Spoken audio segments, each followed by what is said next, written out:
January 1999. It's the start of a new year in Richmond, California. Richmond is an inner city that is located approximately 30 minutes from San Francisco and 20 minutes from Oakland. Richmond was a working class city with individuals that were trying to make a way for themselves and their families. The majority of the population of Richmond were good families, good people. But the Richmond community is also struggling with a growing crime problem. In the 1990s, for a city that was relatively small, it was plagued by crime. It was still suffering from the crack epidemic. It was not uncommon to have multiple homicides on any given day. On the morning of January 9th, one local resident, Andrew Piper, is still asleep after a relatively quiet night, until he's jolted awake by the sound of screaming. He was sleeping on his couch, and he was awakened by blood-curdling screams from his neighbor's apartment across a shared driveway. He knows that a young mother named Mika Wadley lives there with her 18-month-old baby. He's afraid for their safety, so he quickly ran over there to check on them and see what's going on. He frantically started banging on Mika's door, calling her name. Mika! The neighbor attempts to open the door, but it's locked. He's continuing to hear the screams for about 30 more seconds, and then it goes silent inside. Mika, can you hear me? Hello? He knew that Mika was in trouble, so he returns to his own apartment, he retrieves his phone, and makes the call to 911. I'm really concerned about my neighbor. 26-year-old Mika Wadley was beautiful inside and out. She was real sweet, kind-hearted, easy to get along with. She was very lovable. She made you smile. She made you feel good about yourself. She was so outgoing. She had so many friends. It was just her personality. She had a very nice personality. She got along with everybody. She just loved being around people. She was a very people person. But in addition to her outgoing personality, Mika also had a fiery side. She was a little feisty. People just didn't play with her. If they did challenge her, she would be up for the challenge. Nobody messed with her. She could back her stuff up very good. I think you should bet more than that. You want me to bet more? More than that. Mika had a certain spunk, a certain it factor, and everybody wanted to be with her or around her. The men loved her. I mean, loved her. They were just attracted to her. Her personality, her funness. She was known for putting guys in the friend zone. She knew her value and she knew her worth. Hey, who's hungry? You! There we go. Thank God. I'm starving. But when she met 22-year-old Pete Smith, he seemed like someone who was worth her time. They were hanging out. She really, really liked him. He had this big personality just like she did, so as you can imagine, them together, they were the life of the party. And just a year into the relationship, it took an exciting turn. She was like, Terry, I'm pregnant. I'm like, what? And she was like, yeah, I'm supposed to have a baby. She was very happy when she found out she was pregnant. I just didn't believe it at the time that she was pregnant. So she must have really been in love with this young man. She was ready to have a child and to have a family. But just a few months before Mika's due date, tragedy struck. The tragedy came about by homicide, where her partner Pete was unfortunately murdered. Pete was another casualty of the gun violence plaguing Richmond. Later in the summer, after her partner Pete died, Mika delivered her beautiful baby girl. Caring for a newborn wasn't easy without Pete. So she went to a little depressed stage and she used to cry a lot. Why don't you let me hold the baby for a little bit? Okay. We all just took care of her because she always gave us joy, happiness. And now we had to turn around and be that support system, for her. One such person who became a beacon for Mika in times of need was her close friend, Cameron. Hey, Kiki. Brought you a little something. Thanks, Cam. You're welcome. Cameron was a friend of the family. Like, we knew his relatives. They actually lived down the hill from us. She really depended on him as a person to share her life with, get advice from, and to have a friendship with. I don't know if I can do this without Pete. Hey, you're not alone. We got you. Cameron was a really good support system for her. He helped her get through that tough time. And with her loved one's support, Mika was able to push through the heartbreak and embrace the joys of motherhood. She loved being a mom. Motherhood was the best thing that had ever happened to her. But now, the safety of Mika and her daughter has been called into question after screams were heard from their apartment. A neighbor called 911 after being woken up by the screaming. I'm really concerned about my neighbor. When officers arrive at Mika's apartment, they find her door ajar. When you see an open door, then you know that there's trouble, there's a problem, so you have to be on guard and ready. Is anyone here? When they were clearing the living room area, it was obvious that there had been some type of struggle in there. Things are all over the place, furniture is moved. And then, they find Mika. Her hands are tied above her head, and there's a blanket covering her face. Her underwear had also been pulled down, leading police to believe they may have been dealing with a case of sexual assault.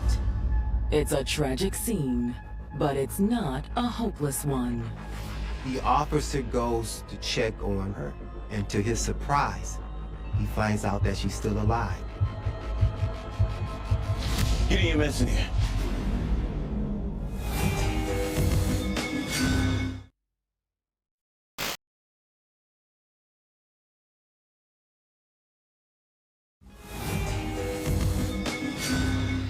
In January of 1999, 26-year-old single mom Mika Wadley was finding joy in motherhood. She lost her partner, Pete, shortly after she became pregnant. It had been a tough year for her. Her daughter was truly a light in the darkness for her.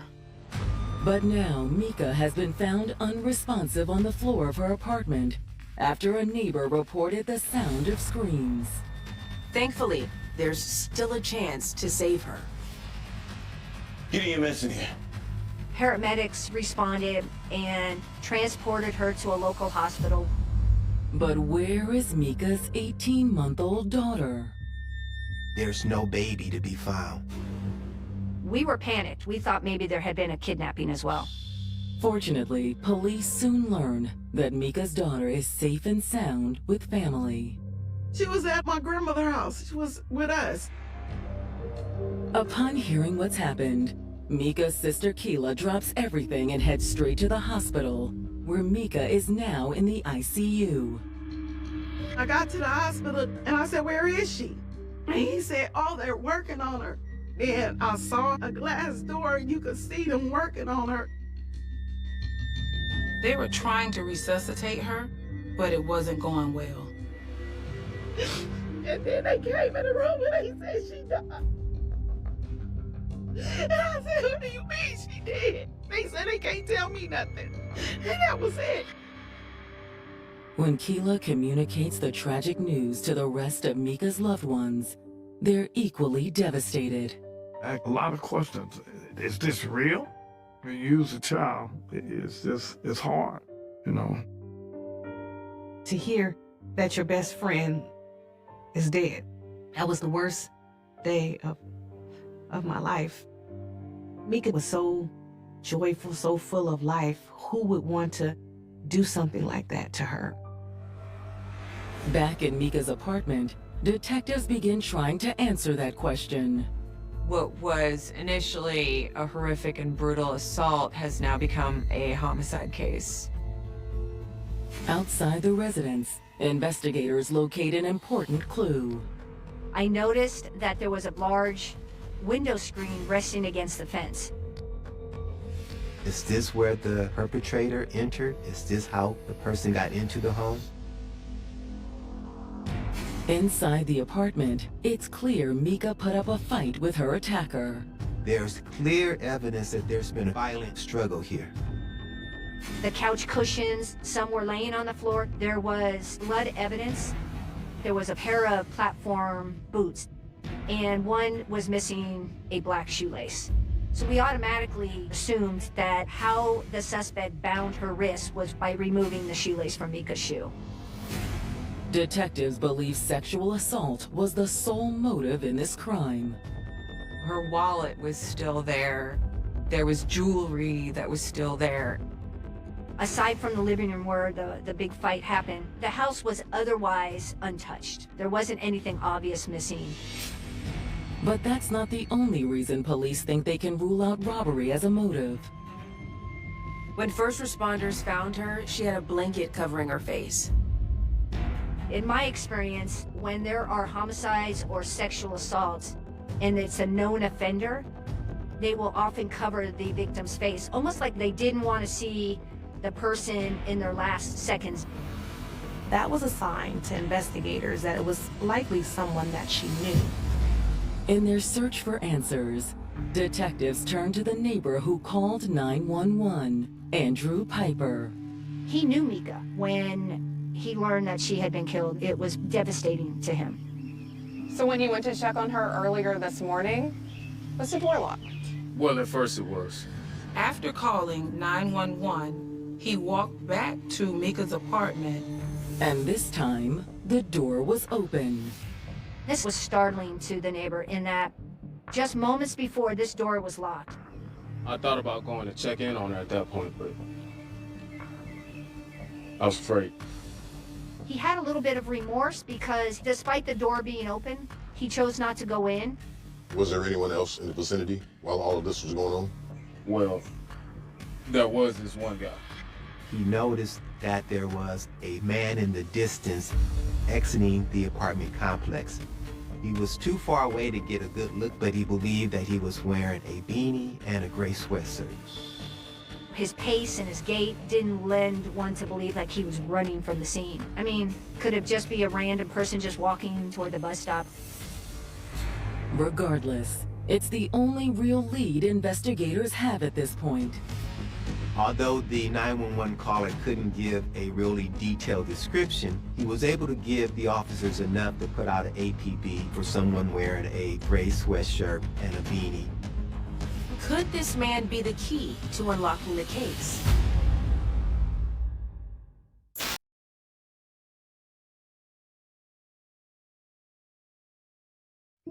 Detectives in Richmond, California are investigating the death of beloved 26-year-old single mother, Mika Wadley.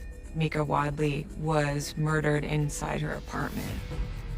And the only lead they have so far is a vague one. A neighbor saw a man he didn't recognize leaving the apartment complex after the crime took place. But the man wasn't exhibiting any suspicious behavior, so it's not clear if he had anything to do with it. As officers continue putting feelers out for this mysterious individual, detectives receive word that the results of Mika's autopsy are in. Her autopsy spoke volumes. Mika died in probably the most personal way that you can die. She was smothered. That takes a while to take place, and that's very painful. But according to the autopsy, Mika wasn't sexually assaulted. She was a firecracker, and she fought him tooth and nail until the end. She must have fought so hard that her killer was not successful in that regard.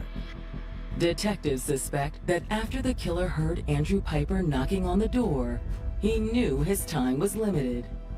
When she screamed, he had to know that someone was going to come. He had to know that if he didn't prevent Mika from being able to tell anybody who he was, he, unfortunately for Mika, had to make a decision. So he smothered her to keep her quiet, and when he thought she was dead, he fled the scene. But who is he? Investigators hope Mika's family can provide some insight. Can you think of anyone who would want to attack Mika? No, everybody loved her.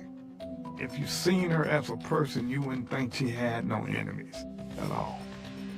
I just couldn't see why someone would want to take her life. What about a boyfriend? Was she seeing anyone?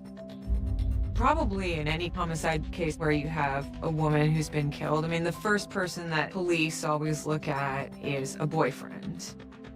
But she wasn't with anybody. After her ex died, she kind of gave up on dating. She'd just been focused on her daughter and wasn't trying to get into a relationship anytime soon. So you can't think of anyone that she may have been out with on Friday night? Mika's family reveals she did go out with someone that evening. But he's just a friend. What is his name? Cameron King. The detectives learned that the night before, Mika and her good friend Cameron had dropped off Mika's daughter with Mika's family so that the two of them can go see a movie. The family tells me that he is somebody that she had known for about 6 or 7 years after meeting at a local junior college.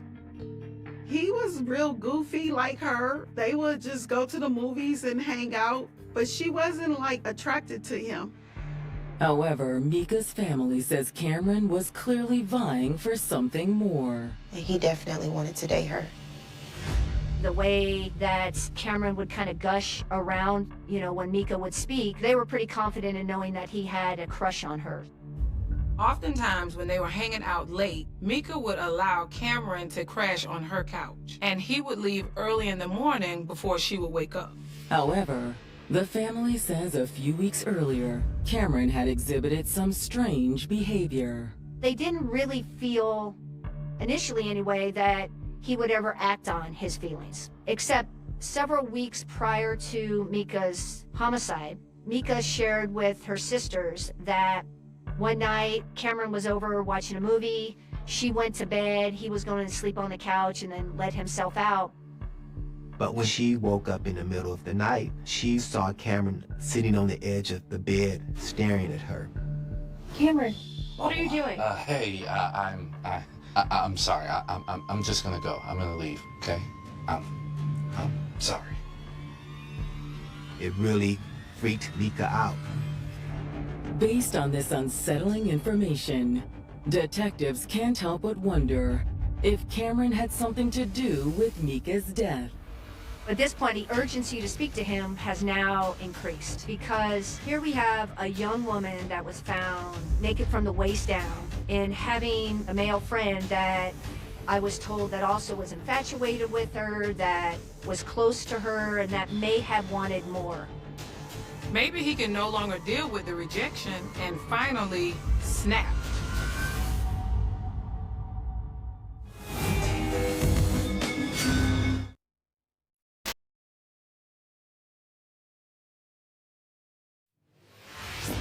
In January of 1999, detectives investigating the homicide of 26-year-old single mother Mika Wadley are growing suspicious of her friend, Cameron King. Apparently, Cameron wanted more than just a friendship from Mika, but Mika wasn't into him like that. Cameron, what are you doing? Maybe he can no longer deal with the rejection and finally snap. Investigators waste no time locating Cameron and bring him in for an interview. We need to speak with you about your friend Mika. What about her? Cameron was informed that Mika was brutally murdered. Wow, that's just too bad. You would have expected sobbing, crying, or some shock, and that did not take place with Cameron. You were close, right? Yeah, we were close. I remember sitting in the interview and being very much taken aback by this. Like, we could have been talking about, a sporting event, and it would have been the same. Did you ever have any romantic feelings for Mika? No. He flatly denied it. He said that they were just friends and that was not an interest on his part. Did you watch her in her sleep? No. He said, no, never happened. I never made any advances on her.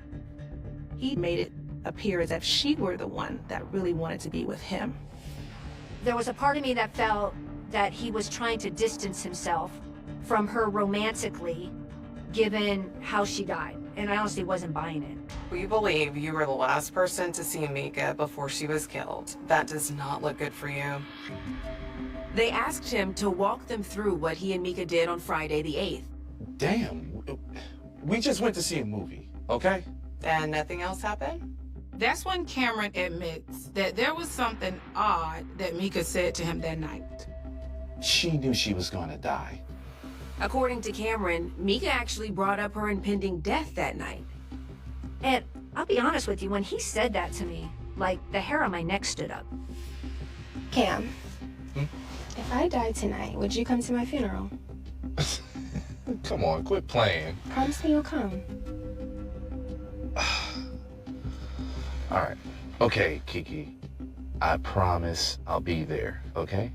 But you gotta stop acting so morbid, all right?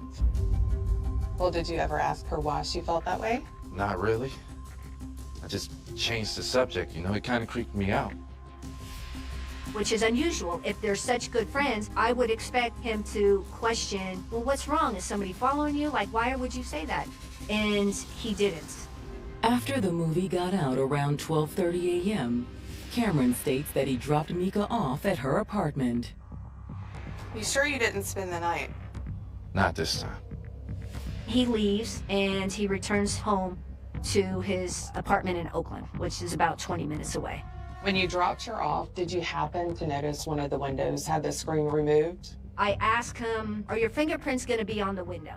Remember, there was an open window, and his response was, no, I didn't crawl through no window. Again, another red flag, and I challenged him on it. I said, I didn't mention anybody crawling through an open window. At this point, investigators are extremely suspicious. But Cameron insists that he was home all night after dropping Mika off. I dropped her off, I went straight home, got there at 1:30, didn't go anywhere. Went straight to bed. Didn't leave until 10:30 the next morning when I went to work. Can anyone else corroborate that? That's when Cameron drops a bombshell. Cameron says, yes, you can ask my wife. Cameron is not a single man. He's been in a relationship with a woman named Whitney Clark for 4 years. She is basically his common law wife that they have a child together. It suddenly seems extremely strange that he's going out on what seems like a date with another woman to the movies. This really got the detective's attention because she might be a person that had a motive. Her husband was spending the night at Mika's home, taking her to movies, spending a large amount of time with her. Investigators contact Whitney Clark, and she agrees to come into the station for an interview. They started off by asking her if it troubled her that Cameron left her alone so that he could take another woman out to a movie. Not really.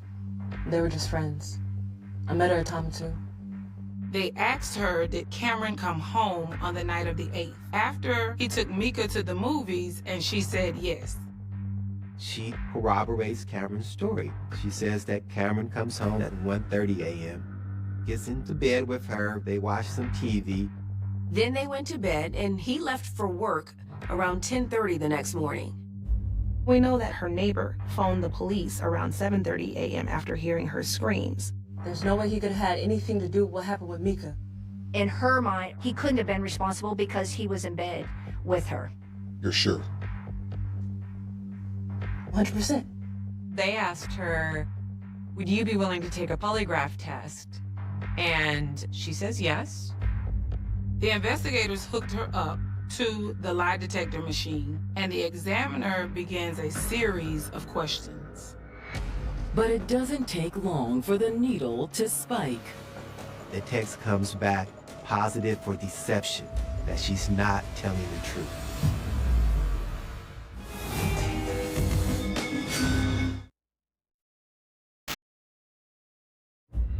Richmond detectives are in the midst of interviewing Whitney Clark about the murder of 26-year-old single mother, Mika Wadley. Her common-law husband, Cameron King, was the last person to see Mika alive before she was killed. Whitney has denied having anything to do with Mika's murder and says she was at home with her young daughter that morning. According to Whitney, Cameron was home too. But is she telling the truth? So, as a part of her questioning, Cameron's wife was asked to take a polygraph test that she unfortunately failed. The two questions on which she was deemed untruthful were, Are you certain Cameron came home at 1:30 a.m.? And are you covering up for your husband? Whitney, we know you aren't being totally honest with us here. Okay. Okay. Whitney admits that Cameron's close relationship with Mika bothered her more than she initially let on. She breaks down and admits, yes, it upset me that my husband went out with this woman. In fact, she was really upset because she believed that Cameron had taken $20 from out of her pocket in order to go to the movies. Imagine if someone used your hard-earned cash to buy another woman's movie ticket and popcorn. Right? It made my blood boil. But Whitney maintains that Cameron did return home by 1:30 a.m. She had stayed up until he arrived home at 1:30 in the morning because she was going to confront him about the money that he had stolen from her to take Mika out. So after Cameron got home later that night after dropping off Mika, he and his wife had an argument. The argument went on for a while, until Cameron said he was done arguing and crawled into bed and went to sleep. She woke at 10:30 in the morning. Cameron was in bed with her. She said, I'm a sound sleeper. I slept right through until 10:30 a.m. Well, if you were soundly asleep, how would you know if Cameron would have gotten up and left and returned home? Mika was killed around 7:30 a.m. It's entirely possible that Cameron could have gone back to Mika's and killed her, and then snuck back into bed before his wife woke up. After speaking with Whitney, detectives circle back around to Cameron and issue another polygraph test. Will he also show signs of deception?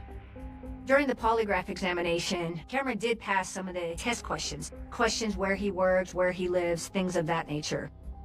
Then, as the questions get related to the incident and more complicated, all of a sudden, he is found untruthful on 2 questions. The first question is, were you present when Mika Wadley was injured? The second question was, did you have anything to do with the death of Mika Wadley? He failed miserably on both those questions. It's been looking more and more to investigators like they've zeroed in on their main suspect. But Cameron insists they've got it all wrong. When I continued to press him, he just continued to announce his innocence. I didn't do it. I was home. You're wasting your time. I didn't do it. All of this adding up is unsettling. His story felt very manufactured.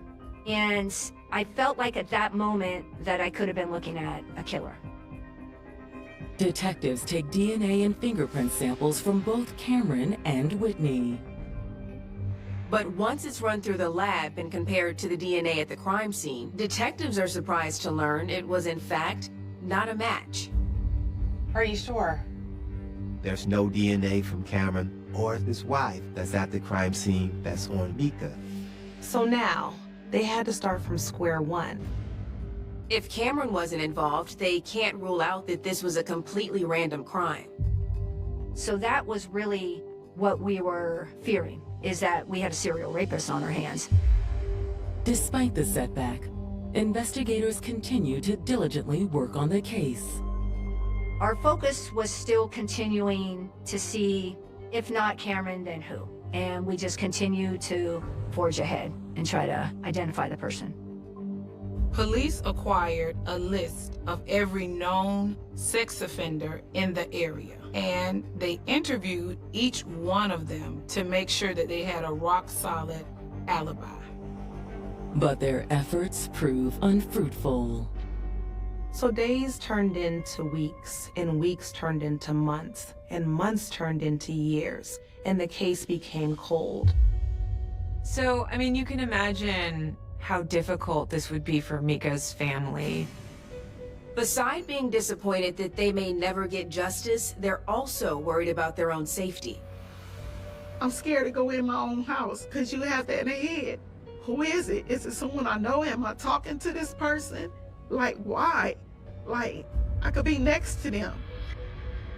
As time drags on, Detective Kern eventually retires. But even in retirement, Mika's case stays on her mind. I still kept kind of 1 foot in the door, would still ask the cold case, hey, how are we? Where are we with this? Is there anything more we can do? She made a promise to the family that they would catch Mika's killer, and she wanted to make good on that promise. And in 2020, 21 years after Mika's death, a new team of investigators starts making headway with the help of recent technological advances. DNA technology had come a long way. Parts of the fingernail clippings and ligatures that had not been tested was tested. The new team also takes a look at the shoelace that was wrapped around Mika's hand, and they're able to find DNA from that shoelace. That's also the DNA from a male donor. The question now is, who is the donor? Where did this DNA come from?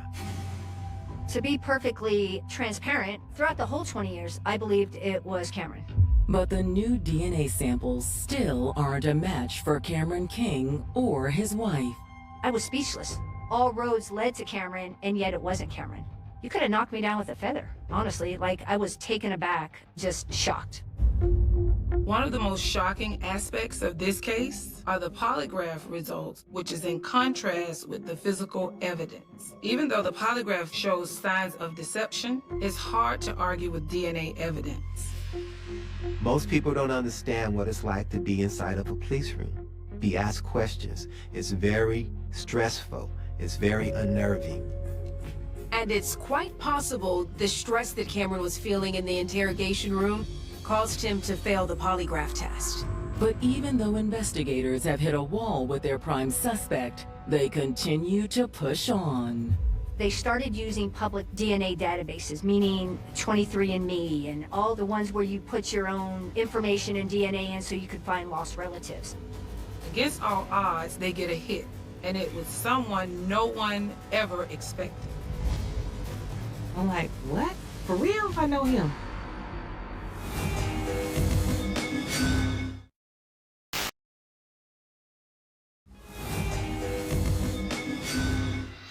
"21 years have passed since the murder of beloved single mother, Mika Wadley. But now detectives may finally have the lead they've been waiting for. So after 20 years with the advances in technologies, detectives decided to reopen this case and to test DNA with new measures. They started using public DNA databases, meaning 23andMe and all the ones where you put your own information and DNA in so you could find lost relatives.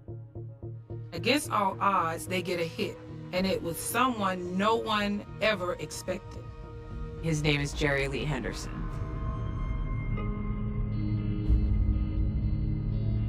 His name has never come up, not one time throughout this 20-year investigation. Richmond Police Department contacted the family and showed a picture, and they asked, do you know the name of Jerry Lee Henderson? And at that time, they had no knowledge of anybody by that name. I told her I don't recognize the picture. I don't know him. But Mika's best friend, Terry Adams, recognizes the name immediately. Keela gave me a call and said, Terry, they found out who killed Mika. And I'm like, what? For real? And then she said it was a guy named Jerry Henderson. You know him? I'm like, yes, I know him. Jerry Lee had attended some classes at junior college with Mika. He was kind of an acquaintance, but not anybody that she would speak of frequently. We all went to Contra Costa College. We would just hang out, but I couldn't see the connection with Jerry and Mika because they weren't friends outside of us being all together. Around the time Mika was killed, Jerry had been down on his luck. He was having problems trying to have work and find a place to live. He'd actually been kicked out of his place. He was homeless at some point. So the million-dollar question is, why? Why and how he ended up at her home that night. So one theory that was put forward was that Jerry may have been coming to Mika's apartment in search of a place to stay because he had been kicked out.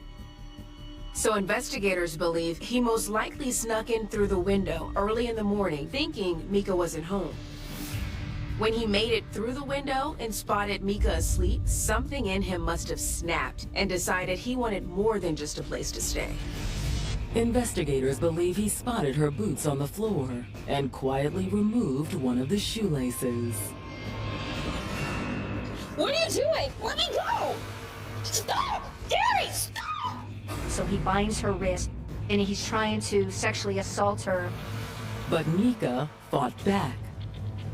She's on the couch. She's pushing and she's fighting. She gave it her all. That's why we have this evidence of this struggle. She must have fought really hard in order to make sure he wouldn't do what he was trying to do. She bled pretty well from her defensive wounds. All this while Mika was screaming at the top of her lungs, so loud that it woke her neighbor. Mika! When Jerry heard the knocks at the door, he began to panic. He wraps her with the blanket really quick to quiet her. But she wasn't quiet enough, so he smothered her. Stop fighting! Shut up! Mika fought her hardest, but unfortunately it wasn't enough to save her life.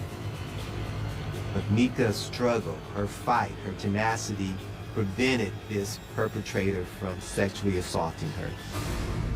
So if there's anything that the family can have some type of peace with, is that she was not sexually violated. No one knows for sure if the man that Andrew Piper saw walking out of the apartment complex that day was Jerry, but it certainly seems likely. Now that we have a name, and now that we have a DNA match, detectives want to speak to Jerry Lee Henderson. But they find that they can't do that. They can't do that ever, because Jerry Lee died 11 days after Mika's murder. Although Jerry's cause of death was never confirmed, it appeared to be a drug overdose. This is a bittersweet resolution that in some ways feels a little bit hollow because, you know, we'll never be able to confront Jerry Lee Henderson and ask, why did you do this? What was your motivation? Some of the answers we'll never have. And unfortunately, Jerry Lee Henderson has taken that secret to his grave. Mika's family is glad they have answers. However, a part of them still remains unconvinced. That young man didn't do that. It don't make sense. It doesn't add up. Jerry Henderson, he was the nicest guy. Jerry was really laid back and quiet. I just couldn't see what would do something like that. They said he OD'd, but there ain't no drugs in his system. If you read it, that's what they said. He didn't club. He didn't drink. He wasn't interested in the kind of stuff. To be honest with you, I don't know if he was working with someone, but I honestly feel he might have been there, but it's more to this story, but we will never know. It's tough. I sometimes look back and wonder, could I have done more? Were there things that I missed? And I guess I'll never have those answers either. And while there are still so many questions, one thing is for certain. Mika will forever live on in the hearts of all that knew her. Mika was a very sweet person. Unfortunately, this happened to her that shouldn't happen to her. She didn't deserve this at all. Her daughter resembled her mama quite a bit. So, I get a chance to see Mika again in a way of speaking. It's like hard, but we just have to keep going. She's here in spirit. If you or someone you love has experienced sexual assault, there is help available. Call the National Sexual Assault Hotline at 1-800-656.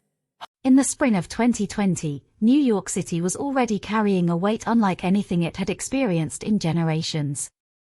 Streets that had once pulsed with constant movement had fallen unnaturally quiet under the shadow of the COVID-19 pandemic. Storefronts were boarded, subway stations echoed with fewer footsteps than anyone could remember, and ambulance sirens had become part of the city's daily soundtrack. Residents looked out from apartment windows wondering when normal life would return, unaware that another historic crisis was only days away. On May 25, 2020, thousands of miles from New York, a bystander's cell phone camera captured the final moments of George Floyd's life in Minneapolis, Minnesota.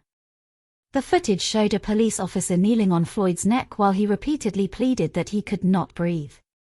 The video spread across social media with astonishing speed, reaching millions of viewers within hours. For many Americans, it was not simply another disturbing news story. It became a symbol of long-standing questions surrounding race, policing, accountability, and justice. As the footage circulated, grief quickly transformed into outrage. Demonstrations began appearing in cities across the United States. What started as local gatherings demanding accountability soon evolved into one of the largest protest movements in modern American history.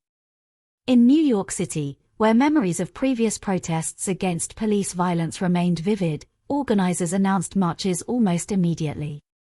Community leaders, religious organizations, activists, students, healthcare workers, and ordinary residents prepared to gather despite the ongoing public health emergency. The city itself presented an unusual backdrop. Manhattan's avenues, normally packed with tourists, office workers, and yellow taxis, remained quieter than anyone could have imagined only months earlier. Restaurants were closed, museums were silent, and many businesses had already suffered enormous financial losses because of pandemic restrictions. Beneath this fragile calm, however, emotions were building rapidly. The first demonstrations were largely peaceful. Crowds assembled carrying handmade signs bearing messages calling for justice, equality, and police reform. Some participants wore masks because of the pandemic. Others distributed bottled water, hand sanitizer, and face coverings to strangers. Volunteers helped direct marchers through city streets while legal observers documented interactions between protesters and police officers. During daylight hours, the atmosphere often resembled a community gathering mixed with a political demonstration. Families marched together. Clergy members offered prayers. Medical volunteers stood ready to treat dehydration or minor injuries. Speakers addressed crowds through portable loudspeakers, reminding participants to remain peaceful while urging public officials to confront long-standing concerns about excessive force and systemic discrimination. Yet beneath these moments of solidarity existed an undeniable tension.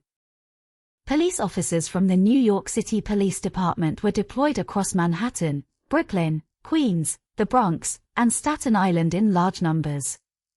Many had already spent exhausting months responding to the pandemic while dealing with unprecedented staffing challenges. Now they found themselves preparing for demonstrations whose size and duration remained uncertain. For protesters, every line of officers represented decades of unresolved grievances. For officers, every growing crowd carried the possibility that peaceful demonstrations could unexpectedly turn violent. Neither side could predict exactly how events would unfold. As the days passed, attendance grew dramatically. News coverage expanded around the clock. Helicopters hovered overhead transmitting live images. Journalists reported from sidewalks crowded with demonstrators carrying banners reading Black Lives Matter and Justice for George Floyd. Social media live streams allowed viewers across the world to witness events almost in real time, often from multiple perspectives simultaneously. The protests moved through some of New York's most recognizable neighborhoods. Marchers crossed bridges connecting boroughs. They filled streets around Union Square. They gathered in Times Square beneath giant electronic billboards that continued flashing advertisements while thousands of voices echoed between surrounding buildings. In Soho, luxury storefronts stood behind newly installed plywood barriers as business owners watched anxiously from inside or through security cameras. Throughout these early days, countless stories unfolded that rarely made national headlines. Neighbors offered water to exhausted demonstrators. Restaurant workers donated food despite struggling to keep their own businesses alive. Volunteer medics treated blistered feet after hours of walking. Residents leaned from apartment windows applauding crowds below. These quieter moments reflected another side of the demonstrations, one rooted in community rather than confrontation.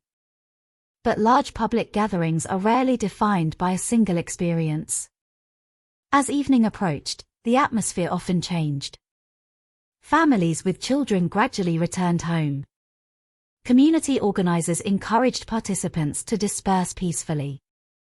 Some protesters left after long hours of marching.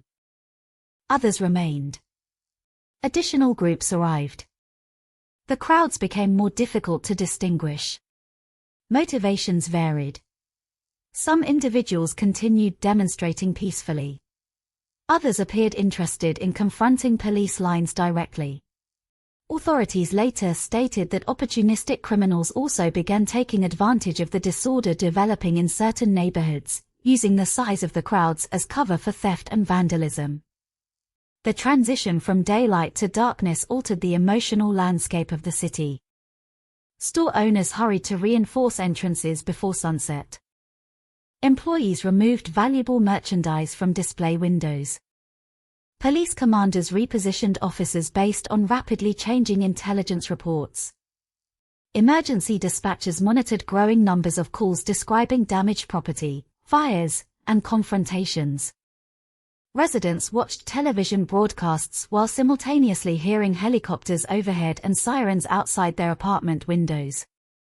The uncertainty itself became part of the story. Rumors spread quickly across social media. Some proved accurate. Others were completely false. Images from different cities circulated without context, creating confusion about what was actually happening in New York. Videos clipped into short segments fueled heated debates before investigators could establish complete timelines or verify every detail. In this environment, perception often moved faster than confirmed information. Every new recording uploaded online seemed capable of influencing public opinion within minutes. A single video showing aggressive behavior by protesters could dominate headlines for hours. Another showing forceful police tactics could spread just as rapidly. Millions of people watched these events through phone screens, each forming conclusions based upon fragments of a much larger and more complicated reality. The city's leadership faced extraordinary challenges. Officials attempted to balance constitutional protections allowing peaceful protest with concerns about escalating violence, public safety, and property damage. At the same time, they remained responsible for managing an ongoing pandemic that had already overwhelmed hospitals and transformed everyday life. The pressure on every decision grew immense. Should officers intervene immediately when isolated violence occurred, risking larger confrontations? Or should they maintain distance to avoid escalation, potentially allowing criminal activity to spread? There were no simple answers. Every tactical decision carried consequences. Every confrontation risked becoming another viral video viewed by millions. Meanwhile, many New Yorkers who had no direct involvement found themselves caught in the uncertainty.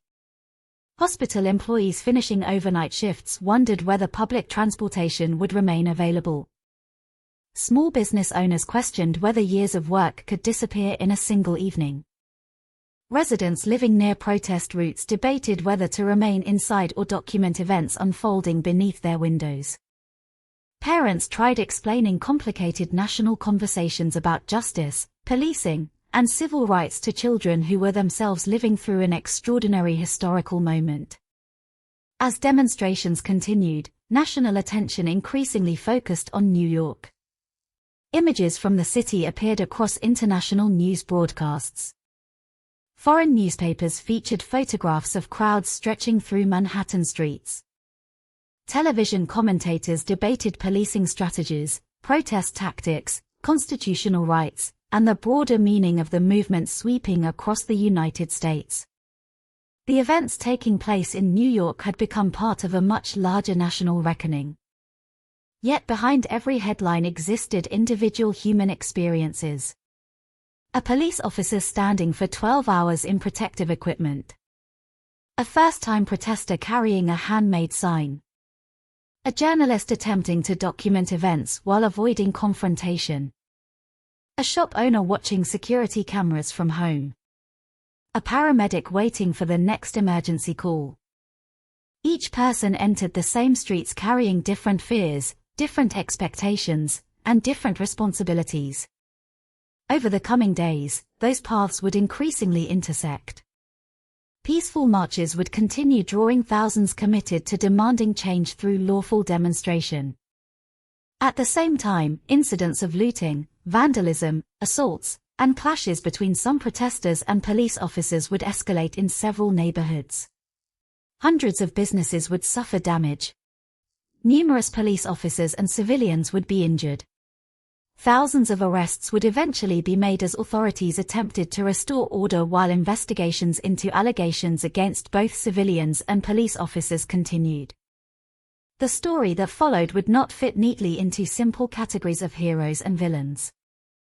It would become a story about a city under extraordinary strain, where legitimate calls for justice unfolded alongside criminal acts that harmed local communities, where law enforcement officers faced dangerous situations while some officers were themselves accused of using excessive force, and where countless ordinary people found themselves witnessing history in real time without knowing how the next hour, or even the next minute, would unfold.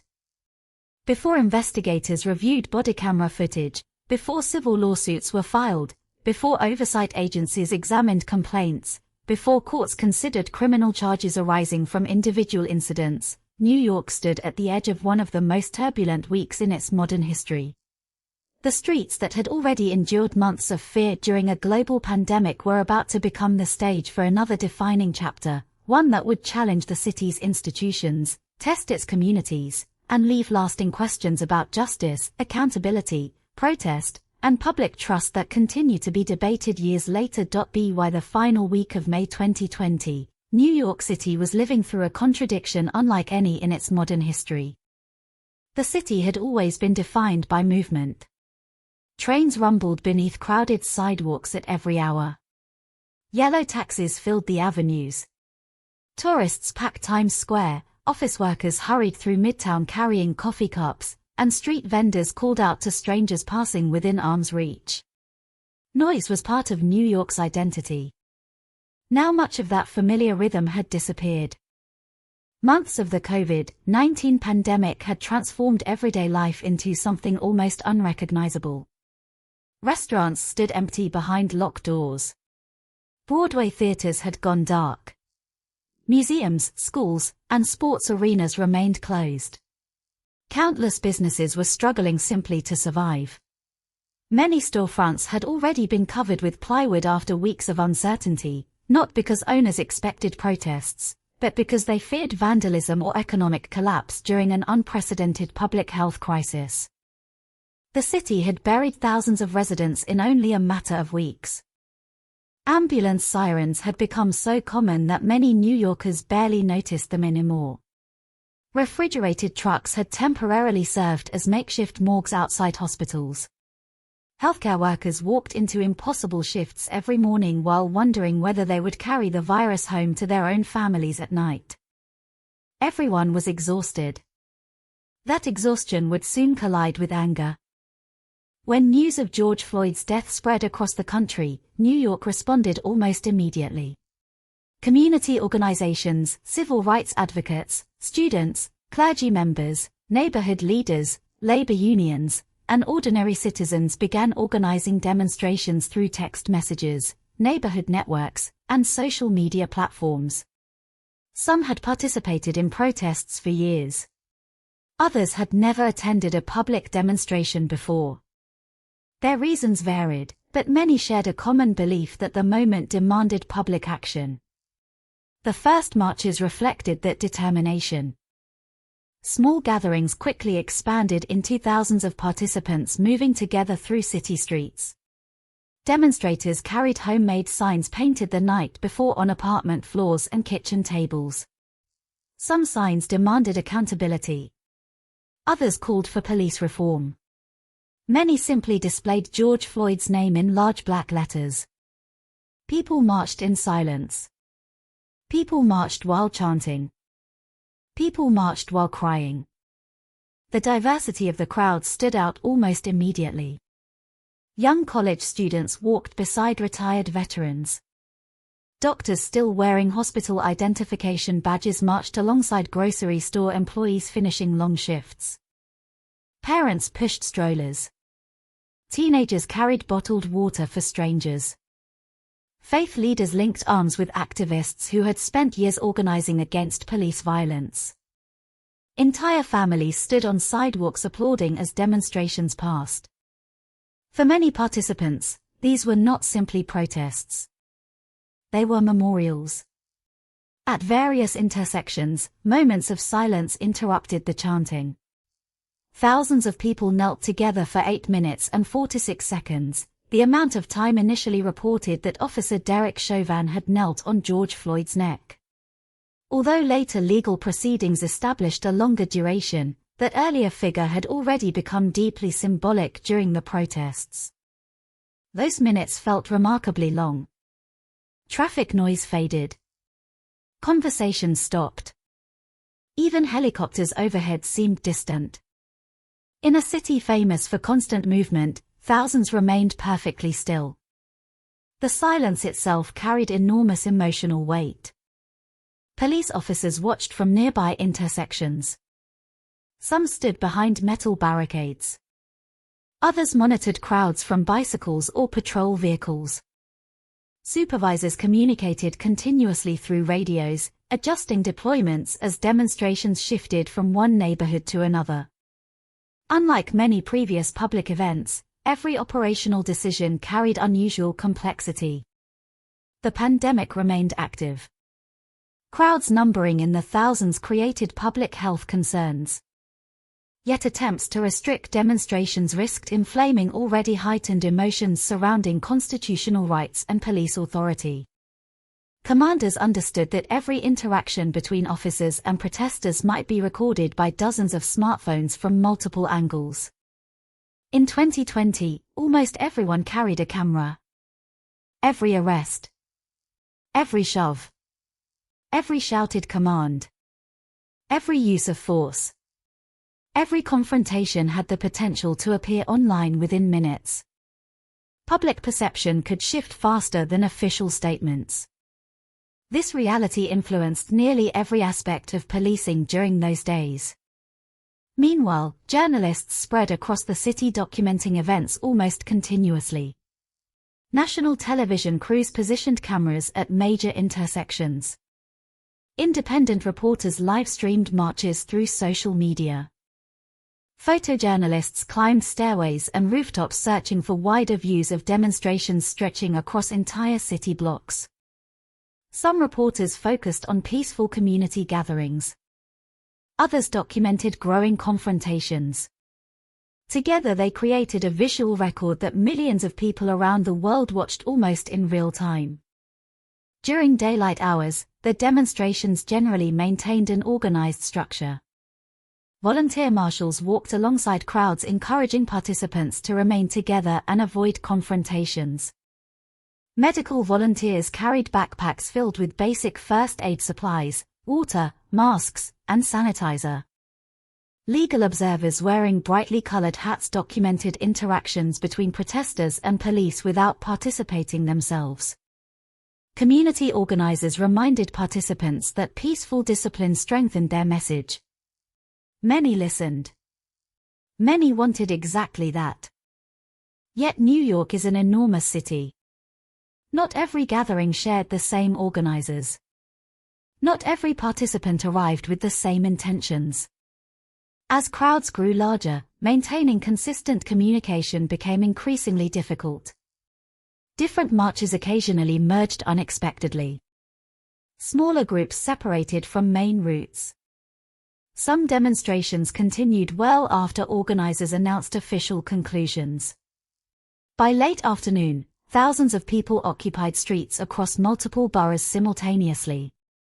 City officials monitored developments from emergency operations centers. Transportation agencies evaluated whether subway stations should remain open near active demonstrations. Emergency medical services prepared for rising call volumes.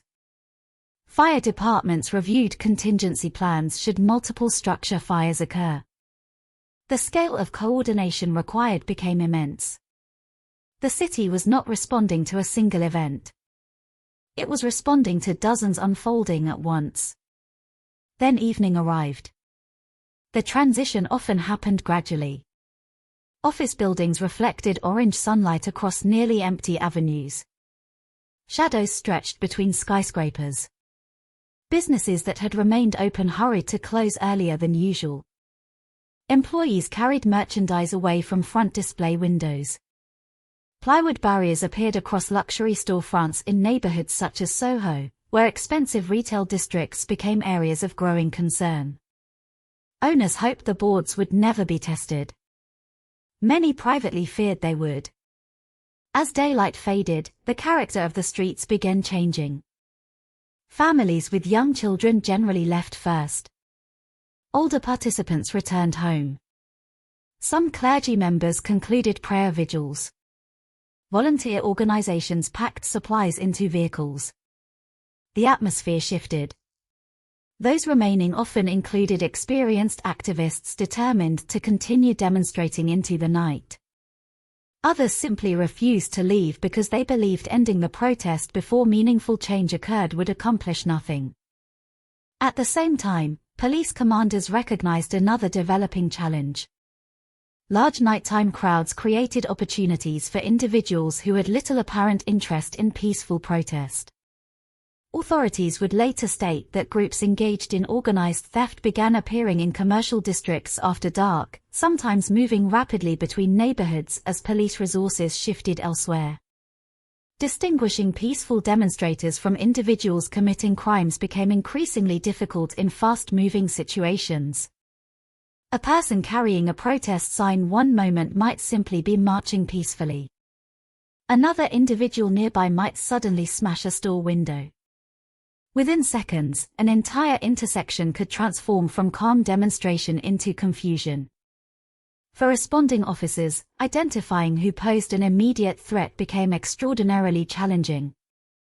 For protesters attempting to remain peaceful, criminal behavior by others threatened to overshadow the purpose of the demonstrations. For journalists documenting events, deciding where to position cameras became increasingly dangerous. As darkness settled fully over Manhattan and Brooklyn, helicopters continued circling overhead. Television broadcasts showed aerial images of crowds flowing through major avenues like rivers of moving lights.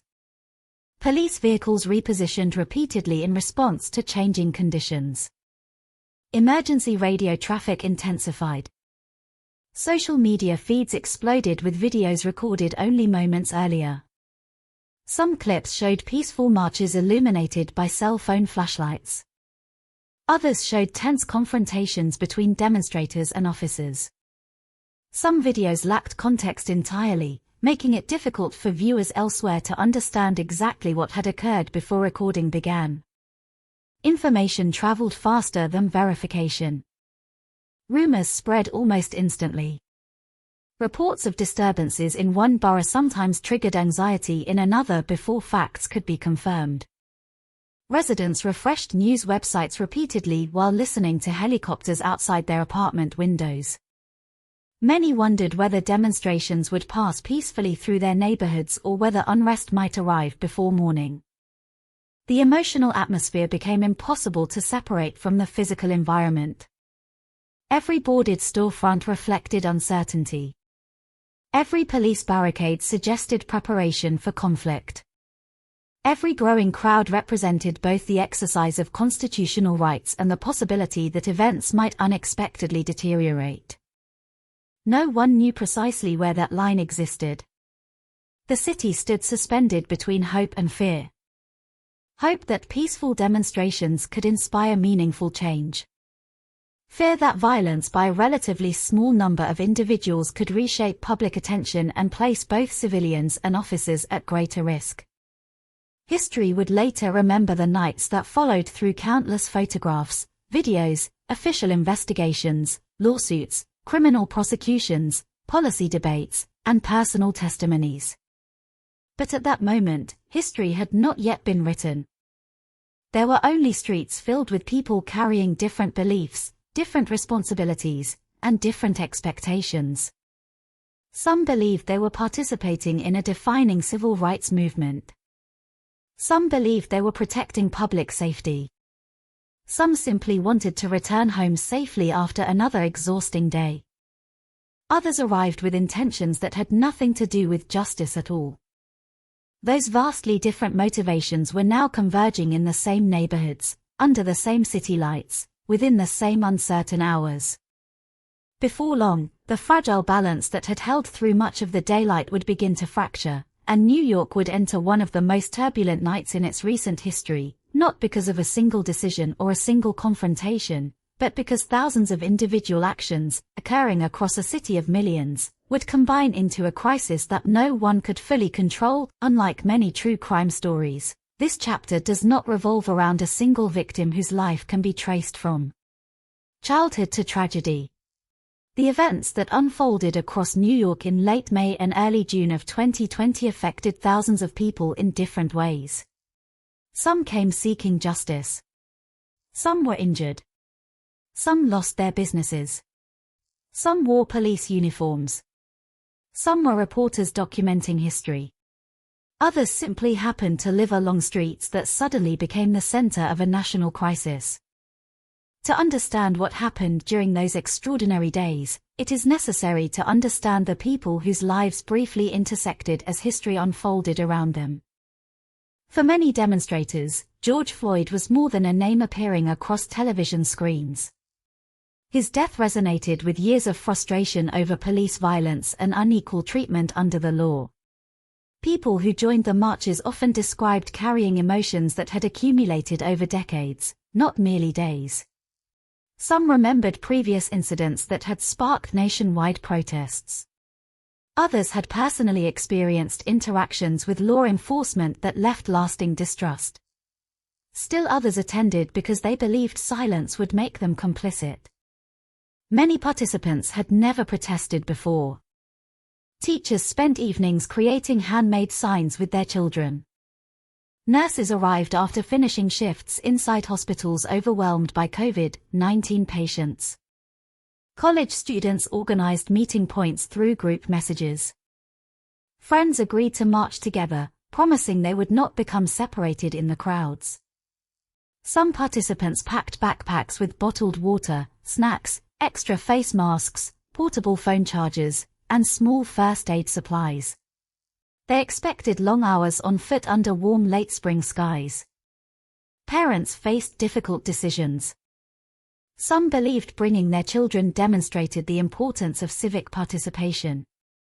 Others stayed home, supporting the movement from a distance because they feared unpredictable confrontations. Many elderly residents watched from apartment windows, applauding as crowds passed beneath them. Some remembered demonstrations from the civil rights era and quietly remarked that history seemed to be repeating itself in different forms. The protests brought together people from neighborhoods that rarely interacted. Residents from Harlem marched beside office workers from Midtown. Artists from Brooklyn walked with labor organizers from Queens. Religious leaders wearing clerical collars joined healthcare professionals still carrying hospital identification badges around their necks. The diversity of the crowds reflected the diversity of New York itself. Many participants described the daytime atmosphere as determined but hopeful. Volunteers distributed water to strangers without asking who they were. People shared sunscreen. Someone whose phone battery had died borrowed a portable charger from another marcher they had met only minutes earlier. Complete strangers looked after one another. That sense of shared purpose became one of the defining memories for many who attended the peaceful demonstrations. Yet these same crowds also contained people carrying invisible burdens. The pandemic had left millions unemployed. Families had lost loved ones to COVID-19 without being able to gather properly for funerals. Businesses stood on the edge of financial collapse. Months of isolation had intensified stress, anxiety, and uncertainty. The city's emotional resilience had already been stretched before the first protest began. Law enforcement officers carried burdens of their own. Thousands of members of the New York City Police Department had spent months working through one of the deadliest public health emergencies in the city's history. Some officers had contracted COVID-19. Others had watched colleagues become seriously ill. Many worked extended shifts while staffing levels fluctuated because of illness and quarantine requirements. Now they faced another challenge entirely. Briefings emphasized crowd management, de-escalation, officer safety, and protection of public property. Commanders reminded officers that nearly every interaction would likely be recorded. Body-worn cameras documented many encounters. Civilian smartphones documented countless more. An officer standing quietly at an intersection could become the focus of national attention within seconds if an interaction escalated unexpectedly. Many officers later described feeling enormous pressure. They were expected to protect peaceful demonstrators exercising constitutional rights while simultaneously preventing assaults, vandalism, looting, and other crimes should they occur. Those responsibilities often competed with one another in rapidly changing situations. The city's emergency medical personnel prepared as well. Ambulance crews anticipated heat exhaustion, dehydration, panic attacks, accidental falls, and injuries resulting from large crowds. Emergency room physicians already exhausted from treating COVID-19 patients reviewed plans for possible mass casualty incidents, hoping those preparations would never become necessary. Journalists entered the demonstrations with cameras, microphones, notebooks, protective helmets, and press credentials. Their assignment appeared straightforward on paper. Document events. Verify information. Report accurately. In reality, that work quickly became far more complicated. Conditions shifted block by block. One intersection might remain calm while another only a few streets away became chaotic. Rumors spread faster than confirmed facts. Reporters often found themselves racing toward unfolding events while simultaneously trying to determine whether information received over police scanners, social media, or eyewitness accounts was reliable. Independent photographers documented moments that major television networks sometimes missed.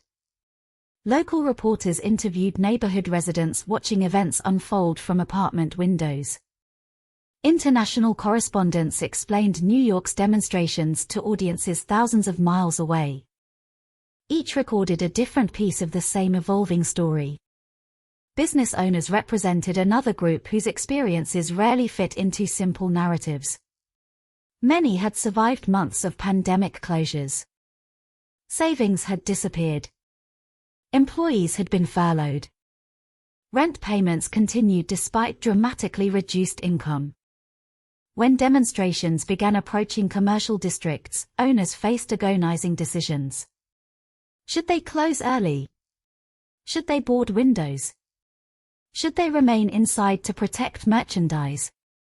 Or would doing so place them in greater danger if violence erupted?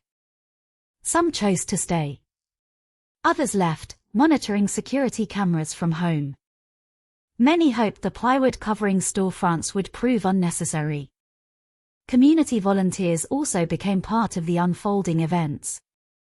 Neighborhood organizations established supply stations offering water and snacks. Volunteer legal observers quietly documented arrests without interfering. Medical volunteers treated blisters, cuts, and heat exhaustion.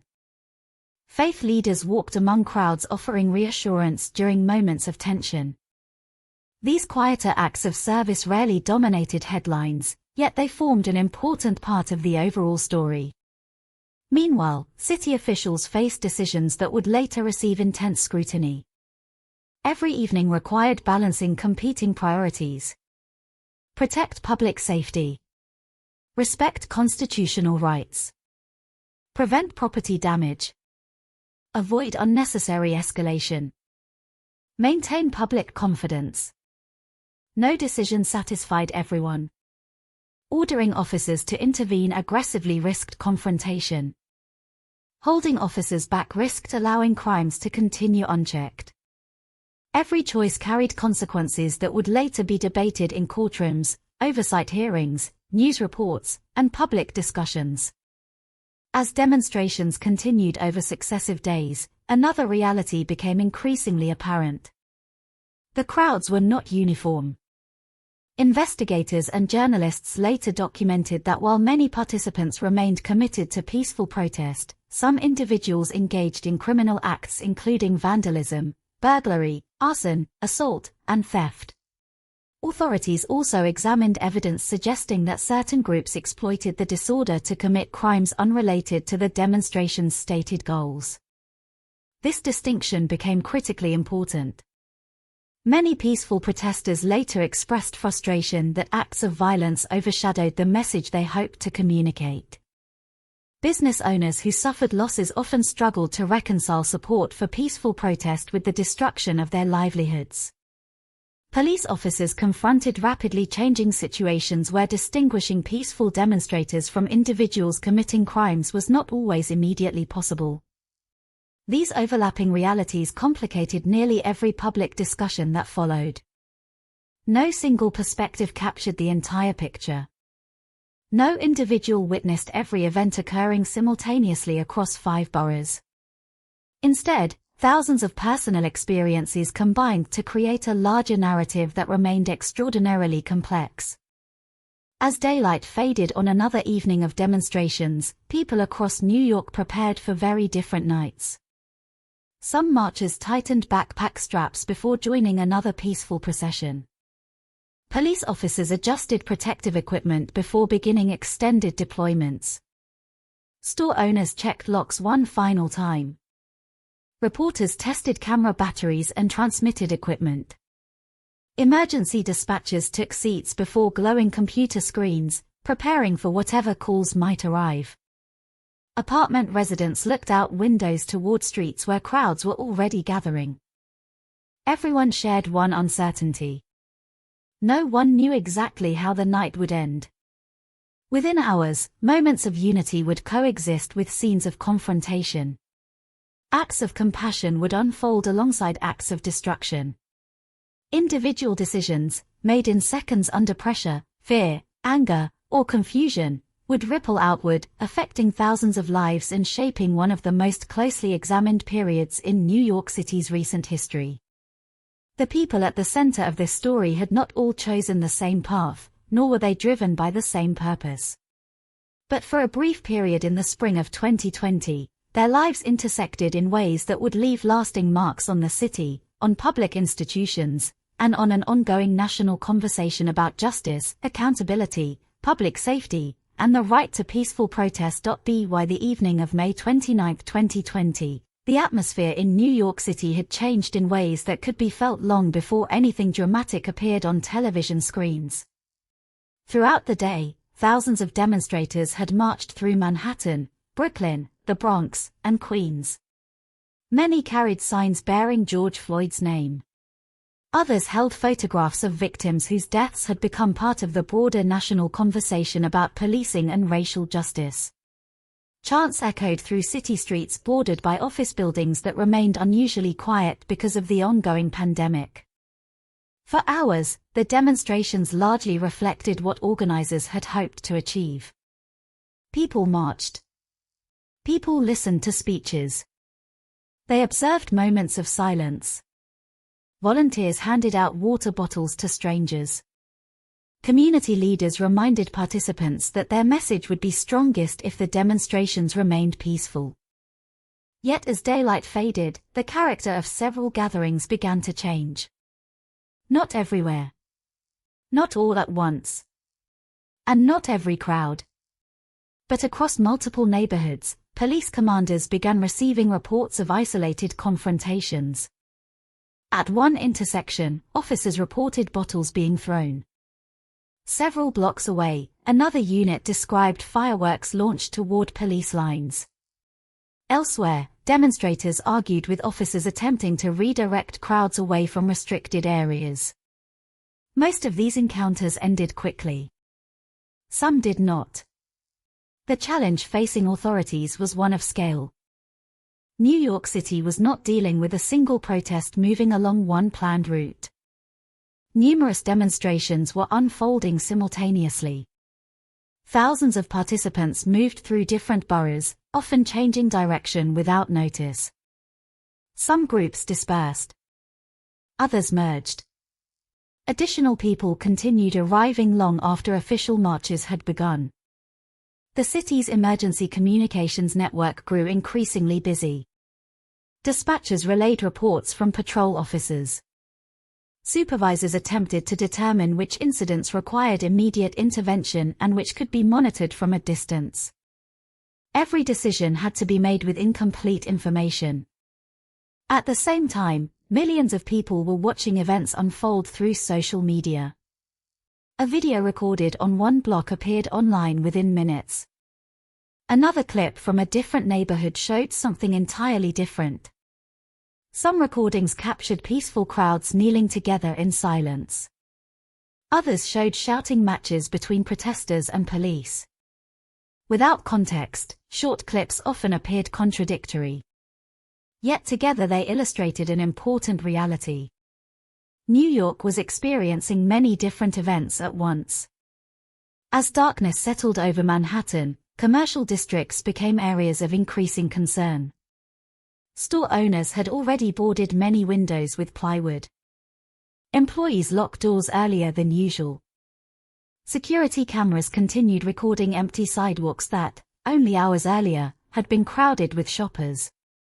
Police patrols increased around retail corridors.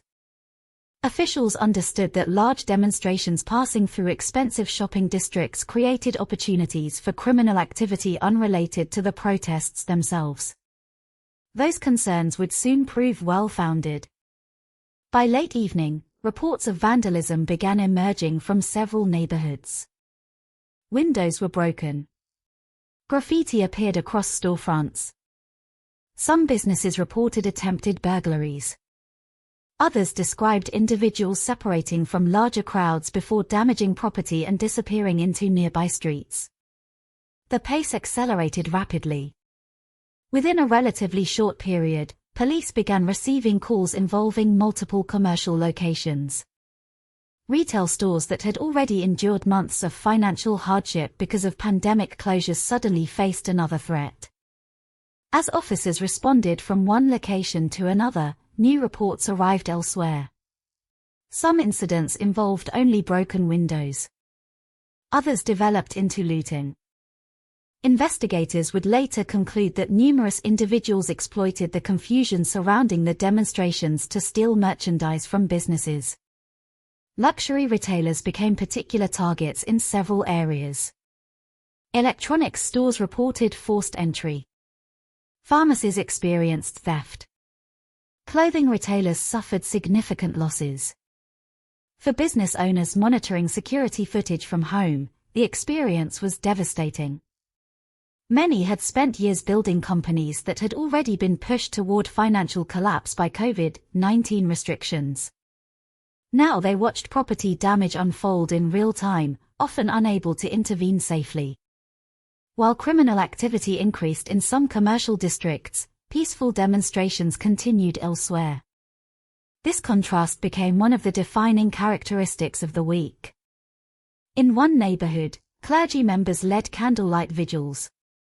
A short distance away, emergency calls reported damaged storefronts. Both realities existed simultaneously. Both became part of the historical record. Law enforcement officers found themselves moving repeatedly between crowd management and criminal response. An officer assigned to monitor a peaceful march might suddenly receive orders to assist another unit responding to reports of looting several blocks away. Those rapid transitions complicated nearly every tactical decision. Maintaining dialogue with peaceful demonstrators required patience and restraint. Responding to active crimes demanded speed. Balancing those responsibilities under intense public scrutiny proved extraordinarily difficult. Throughout the night, journalists documented events from countless perspectives. Some reporters filmed demonstrators cleaning litter from sidewalks after marches ended. Others captured footage of damaged businesses. Television helicopters transmitted aerial images showing emergency vehicles traveling between incidents.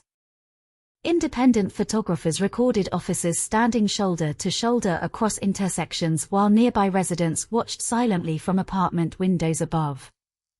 The city appeared unsettled. Not because every street had descended into violence, but because no one knew which streets might become the next flashpoint. One of the most widely circulated incidents occurred in Brooklyn.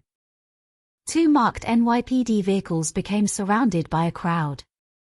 Videos later reviewed by investigators and widely broadcast in news coverage showed individuals striking the vehicles, climbing onto them, and throwing objects. Windows were damaged. The officers inside faced an increasingly volatile situation.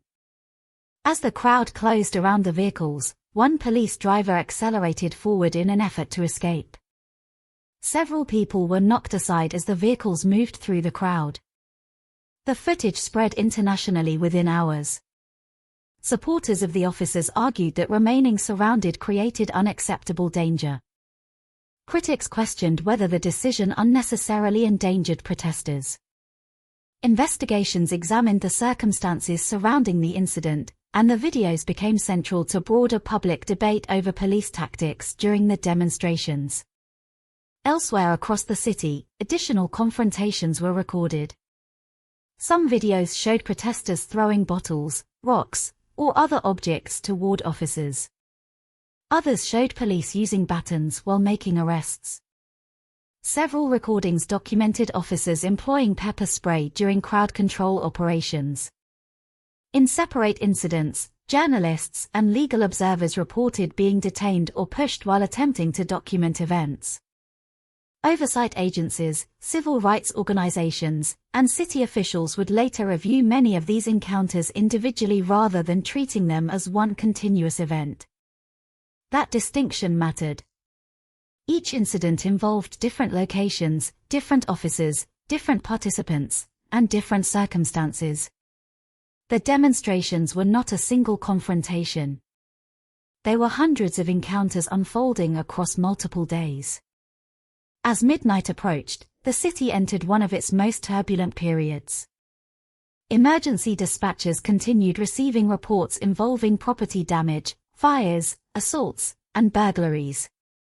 Police resources stretched across numerous neighborhoods simultaneously. Firefighters responded to isolated blazes, including fires involving vehicles and damaged property. Emergency medical personnel treated injuries affecting both civilians and law enforcement officers. By dawn, the physical evidence of the night's events had become impossible to ignore. Broken glass covered sidewalks. Graffiti appeared across buildings. Boarded storefronts stood damaged or partially destroyed. Police tape marked locations where investigators documented criminal offenses. Business owners arrived to assess losses. Cleanup crews began removing debris before morning commuters, still relatively few because of the pandemic, entered the streets. The emotional impact extended far beyond damaged buildings. Many peaceful protesters expressed disappointment that acts of violence and looting had overshadowed the message they had hoped to communicate. Community leaders publicly condemned criminal acts while reaffirming support for peaceful demonstrations. Police leaders acknowledged the challenges officers had faced while also announcing investigations into specific uses of force that had been captured on video. The city now faced two crises unfolding at the same time. One involved criminal offenses committed during periods of unrest. The other involved growing public scrutiny of law enforcement responses to those same events. Neither could be understood without examining the other. Both would shape the investigations that followed. In the days ahead, detectives would begin reviewing surveillance footage from hundreds of businesses. Investigators would collect videos recorded by journalists, residents, security cameras, and protesters themselves. Oversight agencies would open inquiries into allegations against individual officers. Prosecutors would evaluate evidence supporting criminal charges against people accused of looting, assault, arson, vandalism, and other offenses. The nights of unrest had ended. The investigations were only beginning when the sun rose over New York City after the first nights of widespread unrest. Investigators did not arrive at a single crime scene. They arrived at hundreds. Unlike a traditional criminal investigation, There was no single apartment sealed with yellow tape, no isolated alleyway guarded by detectives, and no lone victim whose final hours could be reconstructed through a straightforward timeline. Instead, the city itself had become a patchwork of scenes requiring documentation, each connected to the same extraordinary series of events but each demanding its own investigation. Detectives from different precincts spread across Manhattan, Brooklyn, Queens, and the Bronx before many businesses had even unlocked their doors. Glass crunched beneath their shoes. Store alarms continued to sound long after the people responsible had disappeared. Metal security gates hung twisted from storefront entrances. Graffiti-covered walls that only days earlier had displayed advertisements for luxury brands, restaurants, and neighborhood businesses. What investigators found varied from one location to another. Some stores had suffered little more than shattered windows. Others had been stripped almost completely. Shelves stood empty. Display cases lay overturned. Cash registers had been forced open. Scattered merchandise remained across the floor, abandoned in the rush to leave before officers arrived. Business owners slowly returned to neighborhoods they had avoided overnight. Many had watched events unfold through security cameras until connections failed or cameras were damaged. Some already knew what they would find. Others stepped inside their businesses hoping the destruction shown on television had somehow spared their own property. For many, that hope disappeared almost immediately. A shoe store owner found hundreds of empty display boxes scattered across the floor while expensive inventory had vanished. An electronics retailer discovered smashed display cases and missing smartphones, tablets, and computers. A pharmacy reported stolen medications, cosmetics, and household goods. Luxury boutiques in Soho documented losses that would eventually total hundreds of thousands of dollars. Not every damaged business belonged to a multinational corporation. Family-owned shops that had served neighborhoods for decades also became victims. Small convenience stores. Independent clothing boutiques. Neighborhood pharmacies. Local cafes. Many had already survived months of pandemic-related closures with little financial margin remaining. Now they faced another uncertain future. Investigators photographed every broken entrance. Every damaged shelf. Every shattered display case. Every footprint left in broken glass. Evidence technicians carefully documented scenes before cleanup crews began removing debris. Surveillance systems quickly became one of the most valuable investigative tools. Modern New York is covered by cameras. Retail security systems. Traffic cameras. Apartment buildings. Office towers. Subway entrances. Private businesses. Many incidents had been captured from multiple angles. Detectives immediately began collecting digital recordings before systems automatically overwrote older footage. Some cameras clearly showed individuals forcing entry into stores. Others captured vehicles arriving shortly before thefts occurred. Several recordings documented groups entering businesses together before leaving carrying merchandise. Investigators carefully synchronized timestamps from different camera systems, attempting to reconstruct movements through surrounding streets. Yet surveillance footage represented only part of the available evidence. Millions of people had carried smartphones during the demonstrations.